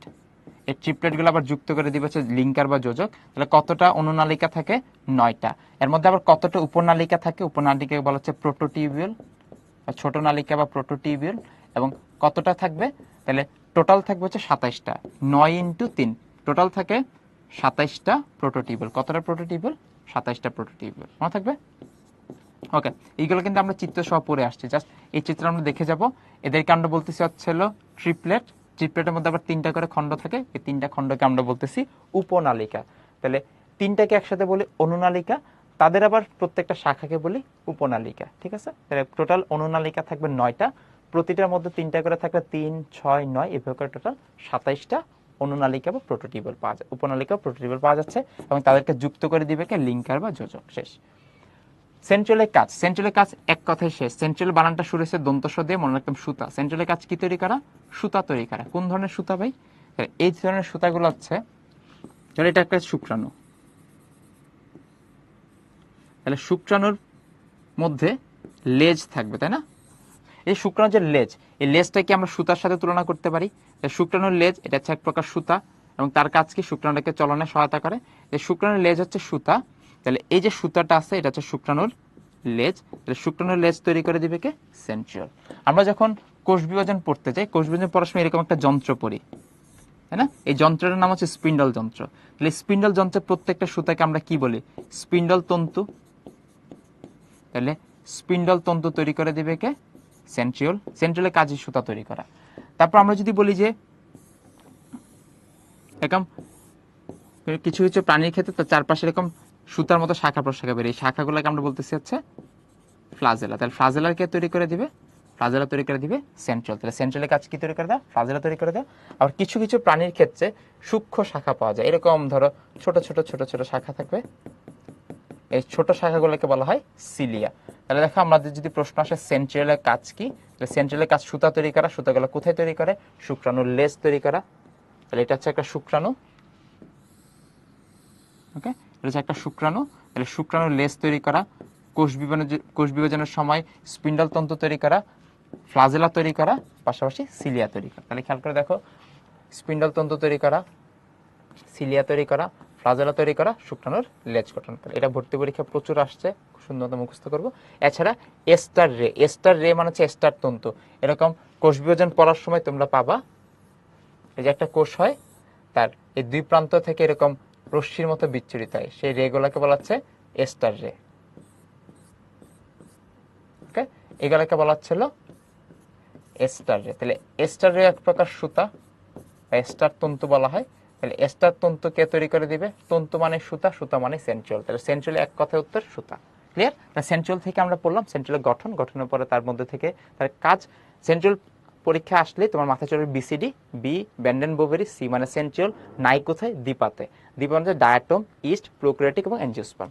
সেন্ট্রিওলের কাজ বললে সতে সেন্ট্রিওল, সতে সুতা, সুতা থেকে হচ্ছিল সেটা শুক্রাণুর লেজ হতে পারে, স্পিন্ডল তন্তু হতে পারে, সিলিয়া হতে পারে, ফ্লাজেলা হতে পারে। ক্লিয়ার? এবং এস্টার তন্তু হতে পারে। যেটা সেই কোষীয় কঙ্কাল। কোষীয় কঙ্কাল থেকে খুব বেশি কিছু লাগবে না, জাস্ট নামগুলা পড়ে যাওয়া, কাজগুলো একটু দেখে যাওয়া। কোষীয় কঙ্কাল হচ্ছে 3 প্রকার: মাইক্রোটিবিউল, মাইক্রোফিলামেন্ট, ইন্টারমিডিয়েট ফিলামেন্ট। কোষীয় কঙ্কালের মধ্যে একটা শব্দ আছে কঙ্কাল। কঙ্কালের কাজ কি? কাঠামো তৈরি করা, দৃঢ়তা প্রদান করা। মানুষের ক্ষেত্রে কঙ্কাল আছে, তাই তার কাঠামোটা হচ্ছে বজায় আছে, দৃঢ়তা আছে। তুমি যদি একটা কেঁচুর ক্ষেত্রে দেখো, তার কোনো কঙ্কাল নাই, না থাকার কারণে তারা খুব নরম থাকে। তার মানে প্রত্যেকটা কোষের ভিতরে কিছু উপাদান থাকে, কিছু সুতার মতো গঠন থাকে, তারা জালের মতো একটা অবস্থান তৈরি করে কোষটাকে দৃঢ়তা প্রদান করবে। তাদেরকে আমরা বলতেছি কোষীয় কঙ্কাল। আছে 3 প্রকার। একটা হচ্ছে মাইক্রোটিবিউল, ছোট ছোট টিউব, তাই মাইক্রোটিবিউল। মাইক্রোফিলামেন্ট, ছোট ছোট ফিলামেন্ট মানে হচ্ছে সুতা, তাকে বলা হচ্ছে মাইক্রোফিলামেন্ট। আর তার থেকে একটু বড় হলে তাকে বলা হচ্ছে ইন্টারমিডিয়েট ফিলামেন্ট। তাহলে কোষীয় কঙ্কাল 3 প্রকার: microtubule, microfilament, intermediate filament. Intermediate filament আবার 4 প্রকার। নামগুলা মাঝে মধ্যে পরীক্ষা আসবে: ক্যারাটিন, লেমিনিন। ক্যারাটিন, লেমিনিন, নিউরোফিলামেন্ট, ভাইমেন্টিন। ক্যারাটিন, লেমিনিন, নিউরোফিলামেন্ট, ভাইমেন্টিন। এই যে দেখো একটা কঙ্কালের ছবি দেওয়া আছে কত সুন্দর করে। এই কঙ্কালের কাজ হচ্ছে কাঠামো তৈরি করা, তাদের কাজ হচ্ছে দৃঢ়তা প্রদান করা। তাহলে কাঠামো তৈরি করবে, দৃঢ়তা প্রদান করবে। তাহলে দেখো ক্যারাটিন, লেমিনিন, নিউরোফিলামেন্ট, ভাইমেন্টিন, এরা হচ্ছে ইন্টারমিডিয়েট ফিলামেন্ট। তাহলে কোষীয় কঙ্কাল আছে 3 প্রকার: মাইক্রোটিবিউল, মাইক্রোফিলামেন্ট, ইন্টারমিডিয়েট ফিলামেন্ট। এর মধ্যে ইন্টারমিডিয়েট ফিলামেন্ট আবার 4 প্রকার: ক্যারাটিন, লেমিনিন, নিউরোফিলামেন্ট এন্ড ভাইমেন্টিন। ওকে, এইখান থেকে দেখো প্রত্যেকটা কাজ, এই অংশটা তোমরা রিডিং পড়বা, মাঝে মধ্যে এমসিকিউতে আসবে। কারণ কাজগুলো ঘুরে ফিরে অলমোস্ট একই রকম। তারপরে গুরুত্বপূর্ণগুলোকে আমি একটু হাইলাইট করে দিই। মাইক্রোটিবিউল যারা হচ্ছে টিউব তৈরি করবে তাদের কাজ হচ্ছে বিচলনের সহায়তা করে। বিচলন মানে কি, সিলিয়া ফ্লাজেলা তো সেন্ট্রিওল তৈরি করে দিলে, কারণ নাড়াচড়া করা লাগবে, নাড়াচড়া করার জন্য হচ্ছে মাইক্রোটিবিউল হেল্প করবে। আবার দেখো স্পিন্ডল তন্তু তৈরি করার সময় এই মাইক্রোটিবিউল হেল্প করবে। মাইক্রোটিবিউলের কাজ স্পিন্ডল তন্তু তৈরিতে হেল্প করা। তাছাড়া হচ্ছে কোষকে দৃঢ়তা প্রদান করা, আমরা অলরেডি জানি। চলে আসে পরবর্তীতে মাইক্রোফিলামেন্ট। মাইক্রোফিলামেন্ট ছোট ছোট ফিলামেন্টের মতো থাকবে। মাইক্রোফিলামেন্টের কাজ হচ্ছে হলো এই ফেগোসাইটোসিস এবং পিনোসাইটোসিস করে। আমরা ফেগোসাইটোসিস পিনোসাইটোসিস শব্দটা পড়ে আসছিলাম যখন কোষ প্রাচীর বা কোষ ঝিল্লি ভিতরের দিকে একটা ভাঁজ তৈরি করে, কঠিন পদার্থ জমা রাখে, তাকে বলা হচ্ছে ফেগোসাইটোসিস। আর পিনো থেকে মনে হচ্ছে পানি, তাহলে তরল পদার্থ জমা রাখে, তাকে বলা হচ্ছে পিনোসাইটোসিস। মাইক্রোফিলামেন্টের কাজ কি, ফেগোসাইটোসিস এবং পিনোসাইটোসিস করতে সহায়তা করে, সাইটোকাইনেসিস করবে। সাইটোকাইনেসিস জিনিসটা আমাদের খুবই গুরুত্বপূর্ণ একটা তথ্য। সাইটোকাইনেসিস শব্দটা আসছে একটা যখন কোষ বিভাজিত হয়, কোষের ভিতরে প্রথমত নিউক্লিয়াস থাকে, তাই না? কোষ বিভাজনের সময় প্রথমত কোষের মধ্যে থেকে নিউক্লিয়াসটা ভাগ হয়। তাহলে একটা নিউক্লিয়াস থেকে এবার কয়টা নিউক্লিয়াস হয়েছে? দুইটা নিউক্লিয়াস। তাহলে একটা নিউক্লিয়াস থেকে দুইটা নিউক্লিয়াসে ভাগ হওয়াকে বলা হচ্ছে ক্যারিওকাইনেসিস। আমরা পড়ে আসছিলাম ক্যারিয়ন শব্দের অর্থ নিউক্লিয়াস। আদি কোষের ক্ষেত্রে নিউক্লিয়াসটা সুগঠিত না থাকার কারণে তাকে বলতেছি আমরা প্রোক্যারিওটিক। ক্যারিয়ন শব্দ মানে কি, নিউক্লিয়াস। আর প্রকৃত কোষ আমরা বলতেছি ইউক্যারিওটিক। সেম জিনিস, নিউক্লিয়াসের বিভাজনকে বলা হচ্ছে ক্যারিওকাইনেসিস। তাহলে ক্যারিয়ন শব্দের অর্থ হচ্ছে নিউক্লিয়াস। ক্যারিয়ন শব্দের মানে কি, নিউক্লিয়াস। ওকে, তাহলে নিউক্লিয়াসকে বিভাজন করলে আমাদের নাম হয়ে গেল কি, ক্যারিওকাইনেসিস। এবার যদি আসি নিউক্লিয়াসের বিভাজনের পর একটা কোষ থেকে দুইটা নিউক্লিয়াস ভাগ করলাম, এবার তাদের সাইটোপ্লাজমকে ভাগ করা লাগবে। তাহলে সাইটোপ্লাজমের বিভাজনকে বলা হচ্ছে সাইটোকাইনেসিস। তাহলে সাইটোকাইনেসিস মানে কি বোঝাচ্ছে, সাইটোপ্লাজমের বিভাজন। তাহলে প্রথমে আগে নিউক্লিয়াস দুইটা ভাগ হবে, তারপর সাইটোপ্লাজম দুইটা ভাগ হবে, হওয়ার পর দুইটা আলাদা আলাদা কোষে পরিণত হবে। তাহলে এই যে একটা কোষ হয়ে গেল, এই যে আরেকটা কোষ হয়ে গেল। এই যে সাইটোপ্লাজমকে আমি ভাগ করে দিলাম, এই প্রক্রিয়াটাকে বলা হচ্ছে সাইটোকাইনেসিস। সাইটোকাইনেসিসে সাহায্য করবে মাইক্রোফিলামেন্ট। ওকে, এইখান থেকে পরবর্তীতে বাকি অংশগুলো রিং পড়বো। ইন্টারমিডিয়েট ফিলামেন্টের কাজ একই কথা, দৃঢ়তা প্রদান করবে এবং হচ্ছে যথাস্থানে ধরে রাখতে সহায়তা করবে। তাহলে আমরা দেখলাম কোষীয় কঙ্কাল তিন প্রকার, সবগুলো বেসিক কাজ দৃঢ়তা প্রদান করা। মাইক্রোটিবিউল একটা কাজ স্পিন্ডল তন্তু তৈরি করা। মাইক্রোফিলামেন্টের একটা কাজ সাইটোকাইনেসিস এবং ফেগোসাইটোসিস পিনোসাইটোসিসের সহায়তা করা। তাহলে আমরা জিনিসগুলো পড়তে পারলে এনাফ। চলে আসি পরবর্তীতে পারক্সিজম। পারক্সিজমের নাম আমরা একটু আগে দেখে আসছিলাম, মনে আছে? PCM, peroxisome. তারপর হচ্ছে মাইটোকন্ড্রিয়া, ক্লোরোপ্লাস্ট, এই তিনটা মিলে একসাথে হচ্ছে কি করতেছে, ফটো রেসপিরেশনে সহায়তা করে। এখন পারক্সিজম থেকে আবিষ্কারকের নাম ক্রিশ্চিয়ান দা দুবে। পারক্সিজম থেকে দুই তিনটা কথা শিখবো। অঙ্গাণুটার নাম হচ্ছে পার অক্সিজম। কেন তার নাম পার অক্সিজম হয়েছে? কারণ সে কাজ করবে পারঅক্সাইডকে নিয়ে। কাকে কাজ করবে? পারঅক্সাইড, হাইড্রোজেন পারঅক্সাইড, মারাত্মক বিষাক্ত জিনিস। তাহলে হাইড্রোজেন পারঅক্সাইড বিষাক্ত জিনিস, তাহলে কি আমি দেহের মধ্যে এটাকে রাখবো নাকি নষ্ট করে ফেলবো? নষ্ট করে ফেলবো। তাহলে হাইড্রোজেন পারঅক্সাইড মারাত্মক বিষাক্ত জিনিস, সেগুলোকে আমার ধ্বংস করতে হবে। ধ্বংস মানে হচ্ছে আমি তাকে কেটে ফেলবো। তাহলে হাইড্রোজেন পারঅক্সাইডকে কি করে ফেলবো? কেটে ফেলবো। হাইড্রোজেন পারঅক্সাইডকে কি করব? কেটে ফেলবো। কেটে তৈরি করব পানি এবং অক্সিজেন। তাহলে হাইড্রোজেন পারঅক্সাইডকে কেটে ফেলার জন্য যে এনজাইমগুলো দরকার, সেই এনজাইমগুলোকে বলা হচ্ছে ক্যাটালেস। তাহলে কাটা থেকে এনজাইমের নাম কি আসলো? ক্যাটালেস। মনে থাকবে। তাহলে দেখো পারঅক্সাইড থেকে নাম আসছে পারক্সিজম। তাহলে হাইড্রোজেন পারঅক্সাইড নিয়ে কাজ করতেছে, তাই অঙ্গনের নাম হচ্ছে পারক্সিজম। হাইড্রোজেন পারঅক্সাইড যেহেতু বিষাক্ত, তাকে আমি কেটে ফেলবো। কাটার জন্য এনজাইমের নাম কি? ক্যাটালেস। তাহলে হাইড্রোজেন পারঅক্সাইডকে কোন এনজাইমের সহায়তায় ভেঙে ফেলা হয়? উত্তর হচ্ছে ক্যাটালেস। এটা তোমার আসবেই এমসিকিউতে। তাহলে হাইড্রোজেন পারঅক্সাইডকে ভেঙে বা কেটে ফেলা হয় কোন এনজাইমের সহায়তায়? ক্যাটালেস এনজাইম। তাহলে পরবর্তী প্রশ্ন, ক্যাটালেস এনজাইম পাওয়া যায় কোন অঙ্গাণুতে? তুমি জানো ক্যাটালেসের কাজ কাকে কাটা? Hydrogen peroxide. হাইড্রোজেন পারঅক্সাইড নিয়ে যে কাজ করে তার নাম হচ্ছে পারক্সিজম। তাহলে ক্যাটালেস এনজাইম পাওয়া যাচ্ছে পারক্সিজম নামক অঙ্গাণুতে। এই ক্যাটালেস এনজাইম এতটাই সক্রিয় যে তারা কি করতে পারে, ডিএনএ এবং আরএনএ এর মধ্যে যে নাইট্রোজেন বন্ধন থাকে সেটাকে ভেঙে ফেলতে পারে। তাহলে ডিএনএ এবং আরএনএ নাইট্রোজেন বন্ধনকে ভেঙে ফেলতে পারে। এমনকি অ্যামিনো অ্যাসিড ও লম্বা হাইড্রোকার্বন শিকল থেকে ফ্যাটি অ্যাসিডকে ভাঙতে সহায়তা করে। তার মানে ক্যাটালেসের কাজ হচ্ছে কেটে ফেলা। সে হাইড্রোজেন পারঅক্সাইডকে কাটবে, ডিএনএ এর মধ্যে যে নাইট্রোজেনের বেস থাকে তাকে কেটে ফেলবে, পাশাপাশি ফ্যাটি অ্যাসিডকেও ভেঙে ফেলবে। মনে থাকবে। এই অংশ রিডিং দিয়ে যাব। একটা গুরুত্বপূর্ণ কথা, ক্যাটালাইজ এনজাইমের ভান্ডার হিসেবে কাজ করবে পারক্সিজম। পারক্সিজম কাজ করবে কাকে নিয়ে? পারঅক্সাইডকে। পারঅক্সাইডের মধ্যে হাইড্রোজেন পারঅক্সাইড খুবই বিষাক্ত একটা জিনিস। ওকে, এবং হাইড্রোজেন পারঅক্সাইডকে ভেঙে তারা পানি এবং অক্সিজেন তৈরি করে দিচ্ছে। ওকে, তাহলে আমরা এখান থেকে দেখলাম যদি অক্সিজেন তৈরি হয় তাহলে কোষের মধ্যে অক্সিজেনের ঘনত্ব বজায় রাখবে কে? পারঅক্সাইড, যেখানে তোমার অক্সিজেন দরকার লাগবে হাইড্রোজেন পারঅক্সাইড সুন্দর মতো ভেঙে ভেঙে অক্সিজেন তৈরি করে দিচ্ছে কোন অঙ্গাণুর সহায়তায়? পারঅক্সিজম নামক অঙ্গাণুর সহায়তায়। চলো আসি পরবর্তীতে গ্লাইঅক্সিজম। গ্লাইঅক্সিজম নামের মধ্যে একটা হিন্ট দেওয়া আছে, গ্লাই শব্দটা আসছে গ্লুকোজ থেকে, তাহলে তার কাজ কি তৈরি করা? গ্লুকোজ তৈরি করা। গ্লাইঅক্সিজম এমন একটা অঙ্গাণু, তার কাজ কি তৈরি করা? গ্লুকোজ তৈরি করা। কিভাবে তৈরি করে? তৈরি করা হচ্ছে, তুমি ধরো একটা সরিষার বীজ নিলা, সরিষার বীজ এটা যদি তুমি একটা মেশিনের মধ্যে ঢুকাও তাহলে সরিষার বীজ থেকে কি বের হবে? তেল বের হবে। সরিষার বীজ থেকে কি পাওয়া যাবে? সরিষার তেল পাওয়া যাবে। তার মানে বীজের ভিতরে কি জমা ছিল? তেল জমা ছিল। তুমি একটা সরিষার বীজকে মেশিনের ভিতরে দিলা, সেখান থেকে তেল বের হলো, তার মানে সরিষার বীজের ভিতরে তেল ছিল।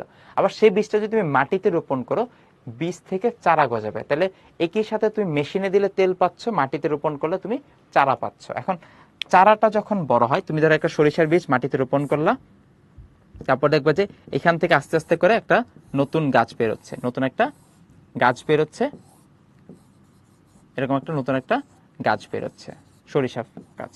ওকে, তাহলে এটা ছিল আমাদের সরিষা বীজ, এখান থেকে নতুন একটা গাছ বেরোচ্ছে। তাহলে গাছ বের হওয়ার সময় গাছের মধ্যে পুষ্টি উপাদান দরকার আছে। গাছের মধ্যে পুষ্টি উপাদান সরবরাহ করবে শুধুমাত্র শর্করা। যত পুষ্টি উপাদান আছে তারা কে সরবরাহ করবে? শর্করা বা গ্লুকোজ। তাহলে পুষ্টি উপাদান সরবরাহ করবে হচ্ছে শর্করা, কারণ শর্করা বা গ্লুকোজ ভেঙে এখান থেকে এটিপি তৈরি হয় এবং এটিপি গুলাই পরবর্তীতে শক্তি হিসেবে উদ্ভিদের বৃদ্ধিতে সহায়তা করে। তাহলে বীজের ভেতরে ছিল তেল, কিন্তু আমার চারা তৈরি করার জন্য লাগবে কি? গ্লুকোজ। তাহলে আমাদের তেল থেকে আবার কি রূপান্তর করা লাগবে? গ্লুকোজ রূপান্তর করা লাগবে। তাহলে তেল থেকে যে আমরা গ্লুকোজে রূপান্তর করতেছি কোন অঙ্গাণুর সহায়তায়? নাম হচ্ছে গ্লাই অক্সিজম। তাহলে গ্লাই অক্সিজম নামক একটা অঙ্গাণু আছে, তার কাজ কি?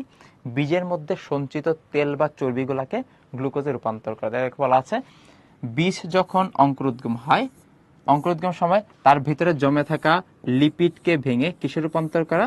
চিনিতে রূপান্তর করা। চিনি মানে হচ্ছিল C6H12O6 বা হচ্ছিল কার্বোহাইড্রেট বা শর্করাতে রূপান্তর করা। তাহলে বীজের মধ্যে জমা থাকা লিপিডকে ভেঙে চিনি বা শর্করাতে রূপান্তর করার দায়িত্বকার গ্লাই অক্সিজম। তাহলে গ্লাই থেকে মনে রাখতে পারবো গ্লুকোজ। তাহলে গ্লাই অক্সিজমের কাজ হচ্ছে গ্লুকোজ তৈরি করা। কোন জায়গা থেকে?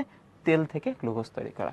তাহলে এখান থেকে যদি প্রশ্ন করা হয় যে গ্লাই অক্সিজম কোথায় কোথায় পাওয়া যায়, তাহলে দেখো গ্লাই অক্সিজম কোথায় পাওয়া যায়?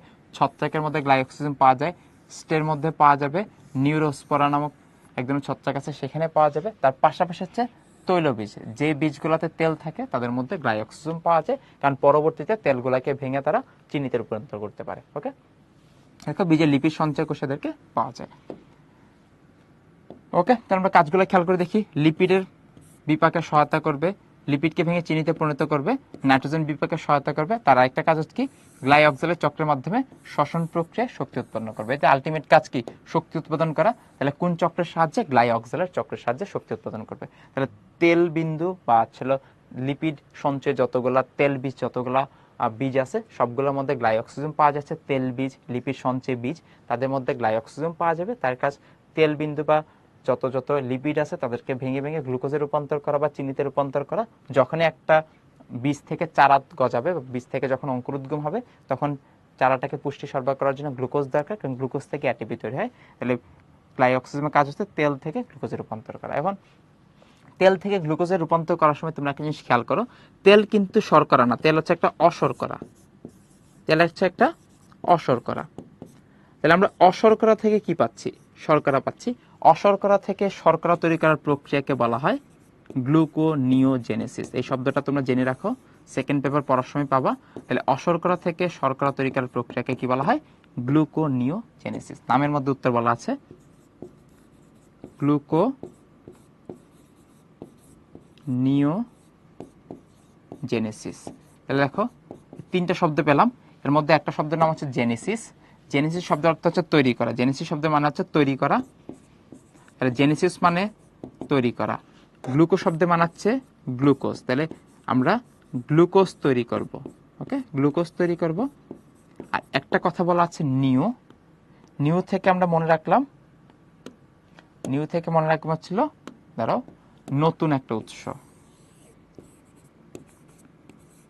তাহলে নতুন কোনো উৎস থেকে, নতুন কোনো উৎস থেকে যখন আমরা শর্করা তৈরি করি তাকে বলা হচ্ছে গ্লুকোনিওজেনেসিস। তাহলে নতুন উৎস থেকে শর্করা তৈরি করার প্রক্রিয়াকে বলা হচ্ছে গ্লুকোনিওজেনেসিস। তাহলে নতুন উৎস জিনিসটা কি? তেল যেহেতু কোনো শর্করা না, তার মানে কি অশর্করা থেকে শর্করা তৈরি করার প্রক্রিয়াকে বলা হয় গ্লুকোনিওজেনেসিস। সো তোমার যখন তুমি অ্যাডমিশনে কোশ্চেনগুলো ঘাটাঘাটি করতে যাবে, পরীক্ষা প্রশ্ন আসবে নিচের কোন অঙ্গাণুটি গ্লুকোনিওজেনেসিসের সহায়তা করে? তাহলে উত্তর কি হবে? গ্লাইঅক্সিজম, কারণ তার কাজ কি? তেল বা চর্বিকে ভেঙে গ্লুকোজে রূপান্তর করা। তাহলে তেল বা চর্বিকে ভেঙে গ্লুকোজে রূপান্তর করার প্রক্রিয়াকে বলা হচ্ছে গ্লুকোনিওজেনেসিস, এবং এটার জন্য কোন অঙ্গাণু সহায়তা করতেছে? গ্লাইঅক্সিজম। তাহলে গ্লাইঅক্সিজম থেকে দুইটা, গ্লাইঅক্সিজম এবং পারঅক্সিজম একসাথে থাকলে তাকে বলা হচ্ছে মাইক্রোবডিজ। পাওয়া যাচ্ছে তেল বীজ, নিউরোস্পোরা, ইস্ট এবং ছত্রাক। তার কাজ লিপিডকে ভেঙে চিনিতে রূপান্তর করা। ক্লিয়ার? চলে আসি কোষ গহ্বর। কোষের মধ্যে একটা ফাঁকা জায়গা থাকে, এই ফাঁকা জায়গাটা বলা হচ্ছে কোষ গহ্বর। বিজ্ঞানীদের ধারণা এই কোষ গহ্বরের মধ্যে একটা পাতলা আবরণ থাকে, সেই আবরণটাকে বলা হচ্ছে টোনোপ্লাস্ট। আবরণটাকে বলা হচ্ছে টোনোপ্লাস্ট। এবং কোষ গহ্বরের ভেতরে কিছু তরল পদার্থ থাকে, কোষ গহ্বরের ভিতরে কিছু তরল পদার্থ থাকে যাদেরকে বলা হচ্ছে কোষরস। তাহলে কোষরস বহন করবে কে? কোষ গহ্বর। পাশাপাশি তার মধ্যে হচ্ছে এই পিএইচ রক্ষা করে। তাহলে কোষ গহ্বরের মধ্যে যে তরল থাকে তার কাজ পিএইচ রক্ষা করা। ওকে, এবং পাশাপাশি এই যে পানিটা আছে, পানিটা হচ্ছে পানির যে চাপ আছে, চাপটাকে বজায় রাখে। তাহলে কোষের ভিতরে কোষ গহ্বর থাকে, উদ্ভিদ কোষে কোষ গহ্বর থাকবে বড়, প্রাণী কোষে সাধারণত কোষ গহ্বর পাওয়া যায় না, পাওয়া গেলে খুব ছোট আকৃতি পাওয়া যায়। কোষ গহ্বর একটা আবরণ থাকবে নাম টোনোপ্লাস্ট, এবং এই গহ্বরটা বা থলিটার ভিতরে পানি থাকবে। পানি থাকার কারণে আমরা তাকে বলতেছি কোষরস বহন করে। পানির কাজ পিএইচ রক্ষা করা, পানির চাপটাকে বজায় রাখা। তাহলে এই কথাগুলো এখানে বলা আছে, এখান থেকে আর কোনো ঝামেলা নাই। আমাদের আজকে একটু পর্যন্ত পড়া ছিল। আমরা যদি শুরু থেকে একটু বলে আসি, প্লাস্টিক অংশটা আমরা পড়ে ফেলছি, তারপর পরবর্তীতে এখান থেকে আমরা পড়লাম সেন্ট্রিওল। সেন্ট্রিওল থেকে এক কথা বিসিডি, বিসিডি থেকে ছিল বি মানে ব্যান্ডেন বুবরি, সি মানে সেন্ট্রিওল নাই, ডি মানে হচ্ছিল ডিপা। আর দুইটা সেন্ট্রিওল যখন একসাথে থাকে তাকে বলা হচ্ছে ডিপ্লোসোম। ওকে, এখান থেকে আমরা জানি সেন্ট্রোসোম আর সেন্ট্রিওল দুটো আলাদা কথা। সেন্ট্রোসোম হচ্ছে পুরো গঠনটা, যার মধ্যে দ্বি-স্তর আবরণ থাকবে, কিন্তু সেন্ট্রিওলে কোনো আবরণ নাই। ওকে, এর মধ্যে হচ্ছে প্রাচীর থাকবে, অনুনালিকা থাকবে, যোজক থাকবে। অনুনালিকাগুলোকে বলা হচ্ছে ট্রিপলেট, এবং তাদেরকে সংযোগ করার জন্য থাকবে যোজক। অনুনালিকা থাকবে 9টা, প্রত্যেকটার মধ্যে আবার উপনালিকা থাকবে 3টা, তাহলে টোটাল উপনালিকা 3 নং 27টা। সেন্ট্রিওলের কাজের মধ্যে এক কথায় উত্তর সুতা। তাহলে সেটা সিলিয়া হতে পারে, ফ্লাজেলা হতে পারে, স্পিন্ডল তন্তু হতে পারে, এস্টার তন্তু হতে পারে, শুক্রাণুর লেজ হতে পারে। কঙ্কাল, কঙ্কালের কাজ হচ্ছে কাঠামো তৈরি করা, 3 প্রকার: microtubule, microfilament, intermediate filament. Intermediate filament আবার 4 প্রকার, কি কি? ক্যারাটিন, লেমিনিন, নিউরোফিলামেন্ট, বাইমেন্টিন। তার কাজগুলোর মধ্যে পরীক্ষা প্রশ্ন সাইটোকাইনেসিস করতে সহায়তা করবে কে? মাইক্রোফিলামেন্ট। স্পিন্ডল তন্তু করতে সহায়তা করবে মাইক্রোটিউবিউল। ওকে, এভাবে করে আমরা উল্টা করে কাজগুলো শিখবো। পারক্সিজম থেকে এক কথায় উত্তর, পারক্সিজম কাজ করবে পারক্সাইডকে নিয়ে, পারক্সাইডকে কেটে ফেলবে, এনজাইমের নাম ক্যাটালেস। চলে আসি পরবর্তীতে গ্লাইঅক্সিজম, তার কাজ গ্লুকোজ তৈরি করা। অশর্করা থেকে শর্করা তৈরি করার প্রক্রিয়াকে বলা হচ্ছে গ্লুকোনিওজেনেসিস। তাহলে নিচের কোন অঙ্গাণুটা গ্লুকোনিওজেনেসিসে সহায়তা করবে? উত্তর হচ্ছে গ্লাইঅক্সিজম। মনে থাকবে। পাওয়া যায় কোথায়? এই তৈলবীজে পাওয়া যায়, ইস্ট ছত্রাক নামক কিছু উদ্ভিদের মধ্যে পাওয়া যাচ্ছে। কোষ গহ্বর, আবরণকে বলা হয় টোনোপ্লাস্ট, তার ভিতরে থাকবে কোষরস। কোষরসের কাজ হচ্ছে পানির চাপটা বজায় রাখা, কোষরস ধারণ করা, এবং তার কাজ হচ্ছে পিএইচ বজায় রাখা। ঠিক আছে, দেখো তোমাদের অ্যাডমিশন টেস্টের প্রশ্ন আসছে, উদ্ভিদ কোষের অভ্যন্তরে পিএইচ রক্ষা করে কি? মেডিকেল অ্যাডমিশন টেস্ট 2021-22, এই যে দেখো 2-3 বছর আগে প্রশ্ন আসছে। তাহলে কোষের অভ্যন্তরে পিএইচ রক্ষা করে, কিন্তু উত্তর কি? উত্তর হচ্ছে কোষ গহ্বর। তাহলে আমরা বলছিলাম কাজ পড়ার সময় সবসময় উল্টা পড়বা, যে কোনো একটা কাজ ধরে প্রশ্ন আসবে, এই কাজটা করে নিচের কোন অঙ্গাণু। তাহলে কোষ গহ্বরের অভ্যন্তরে পিএইচ রক্ষা করে কোন অঙ্গাণু? উত্তর হচ্ছে কোষ গহ্বর। ভেরি গুড সবাইকে। চলে আসি পরবর্তীতে, আরেকটা কুইজ আছে, কুইজটা সলভ করি। সলভ করলে আমাদের আজকের মতো পড়া শেষ। কোনটি শক্তি রূপান্তরের অঙ্গাণু? খুব সুন্দর একটা প্রশ্ন। কোনটি শক্তি রূপান্তরের অঙ্গাণু? ওকে, কোনটি শক্তি রূপান্তরের অঙ্গাণু? সবাই একটু ঠান্ডা মাথায় অ্যান্সার করো, অনেকেই ভুল অ্যান্সার দিচ্ছি। কোনটি শক্তি রূপান্তরের অঙ্গাণু?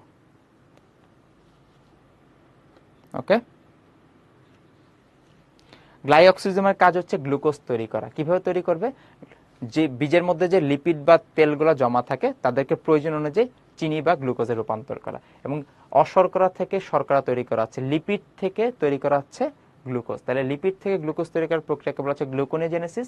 তাই গ্লাইঅক্সিজমের কাজ হচ্ছে গ্লুকোনিওজেনেসিস করার সাহায্যে একটা বীজ থেকে যখন চারাটা বের হয়, তাহলে বীজের চারাটা বের হওয়ার জন্য যতগুলো পুষ্টি দরকার সবগুলো হচ্ছে তারা তৈরি করে দিচ্ছে। ঠিক আছে, গ্লাইঅক্সিজম। আমাদের প্রশ্ন হচ্ছে নিচের কোনটি শক্তি রূপান্তরের অঙ্গাণু? অনেকেই ভুল দেখাইছে। কেন ভুল দেখাইছে আমি একটু বলে দিই। আমরা যে একটা গাছের কথা চিন্তা করি, এটা হচ্ছে একটা গাছ। ওকে, এরকম একটা গাছ আছে, গাছের মধ্যে এরকম অনেক সুন্দর একটা পাতা আছে, ঠিক আছে?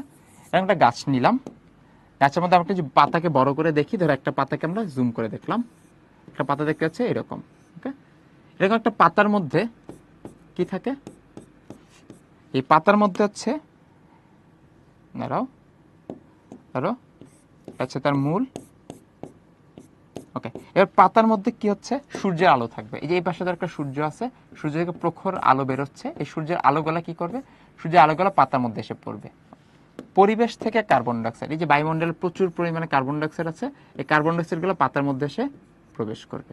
আমরা সূর্য থেকে আলো পেলাম, বায়ুমণ্ডল থেকে কার্বন ডাইঅক্সাইড পেলাম, এবং পাশাপাশি বায়ুমণ্ডল থেকে আমরা কার্বন ডাইঅক্সাইড পেলাম, পাশাপাশি মাটির মধ্যে কি পাওয়া যাবে? মাটির মধ্যে পাওয়া যাচ্ছিল এই যে বিন্দু বিন্দু আকারে পানি। তাহলে মাটির মধ্যে পাওয়া যাবে হচ্ছে পানি। তাহলে পানি পেলাম,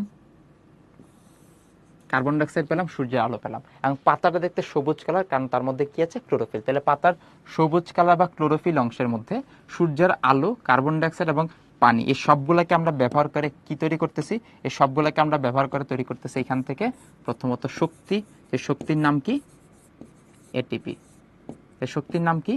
এটিপি। তাহলে ছিল সূর্যের আলো, সেই সূর্যের আলো থেকে আমরা কি রূপান্তর করে ফেললাম? শক্তিতে রূপান্তর করে ফেললাম। এই শক্তিগুলো ব্যবহার করে পরবর্তীতে আমরা তৈরি করতেছি খাদ্য। ওকে, তাহলে খেয়াল করে দেখো তো, যদি পরীক্ষায় প্রশ্ন আসে যে শক্তি রূপান্তর করতে পারে কোন অঙ্গাণু, তাহলে ছিল একটা নর্মাল সূর্য, সূর্য তো তোমার কাছে আছে, গাছের জন্য আছে, তুমি কি কোনো শক্তি তৈরি করতে পারতেছো না? কিন্তু উদ্ভিদের মধ্যে ক্লোরোপ্লাস্ট নামক একটা অঙ্গাণু থাকে, যার কাজ সূর্যের আলোকে ধরে, কার্বন ডাইঅক্সাইডকে ধরে মাটি থেকে পানিটা নিয়ে সুন্দর মতো শক্তিতে রূপান্তর করা, যে শক্তির নাম হচ্ছে এটিপি। এবং এটিপি তৈরি করার প্রক্রিয়াকে আমরা বলতেছি ফটোফসফোরাইলেশন। যেটার পরীক্ষা যদি প্রশ্ন আসে শক্তি রূপান্তর অঙ্গাণু কি, উত্তর হচ্ছে ক্লোরোপ্লাস্ট। এবার ধরতে পারছি কেন আমাদের ভুল হয়েছে। ওকে, চলে আসি পরবর্তীতে। আর লিডারবোর্ডে দেখি খন্দকার রেজওয়ানা সবার উপর আছে, তারপর তাইজুল, তুয়া, মারুফ, সামিউল, হাবিব, তানিম, জাবির, তাসফিয়া, সামিয়া। Very good. আরেকজন একটা কথা বলছে, বাংলাদেশের টার্গেট হচ্ছে 136 পাইছে, খুবই ভালো, অল্প একটা টার্গেট, আশা করি বাংলাদেশ জিততে পারি। ওকে, তোমাদের কিগুলো বাড়ির কাজ থাকবে, সুন্দর মতো তোমরা হোমওয়ার্কগুলো কমপ্লিট করে ফেলবা। ইনশাল্লাহ নেক্সট দিন আবার দেখা হবে। তার আগে পর্যন্ত সবাই ঠিকঠাক মতো পড়াশোনা করবা, সবাই ভালো থাকবা, সুস্থ থাকবা, ইনশাল্লাহ দেখা হবে। আল্লাহ হাফেজ, আসসালামু আলাইকুম।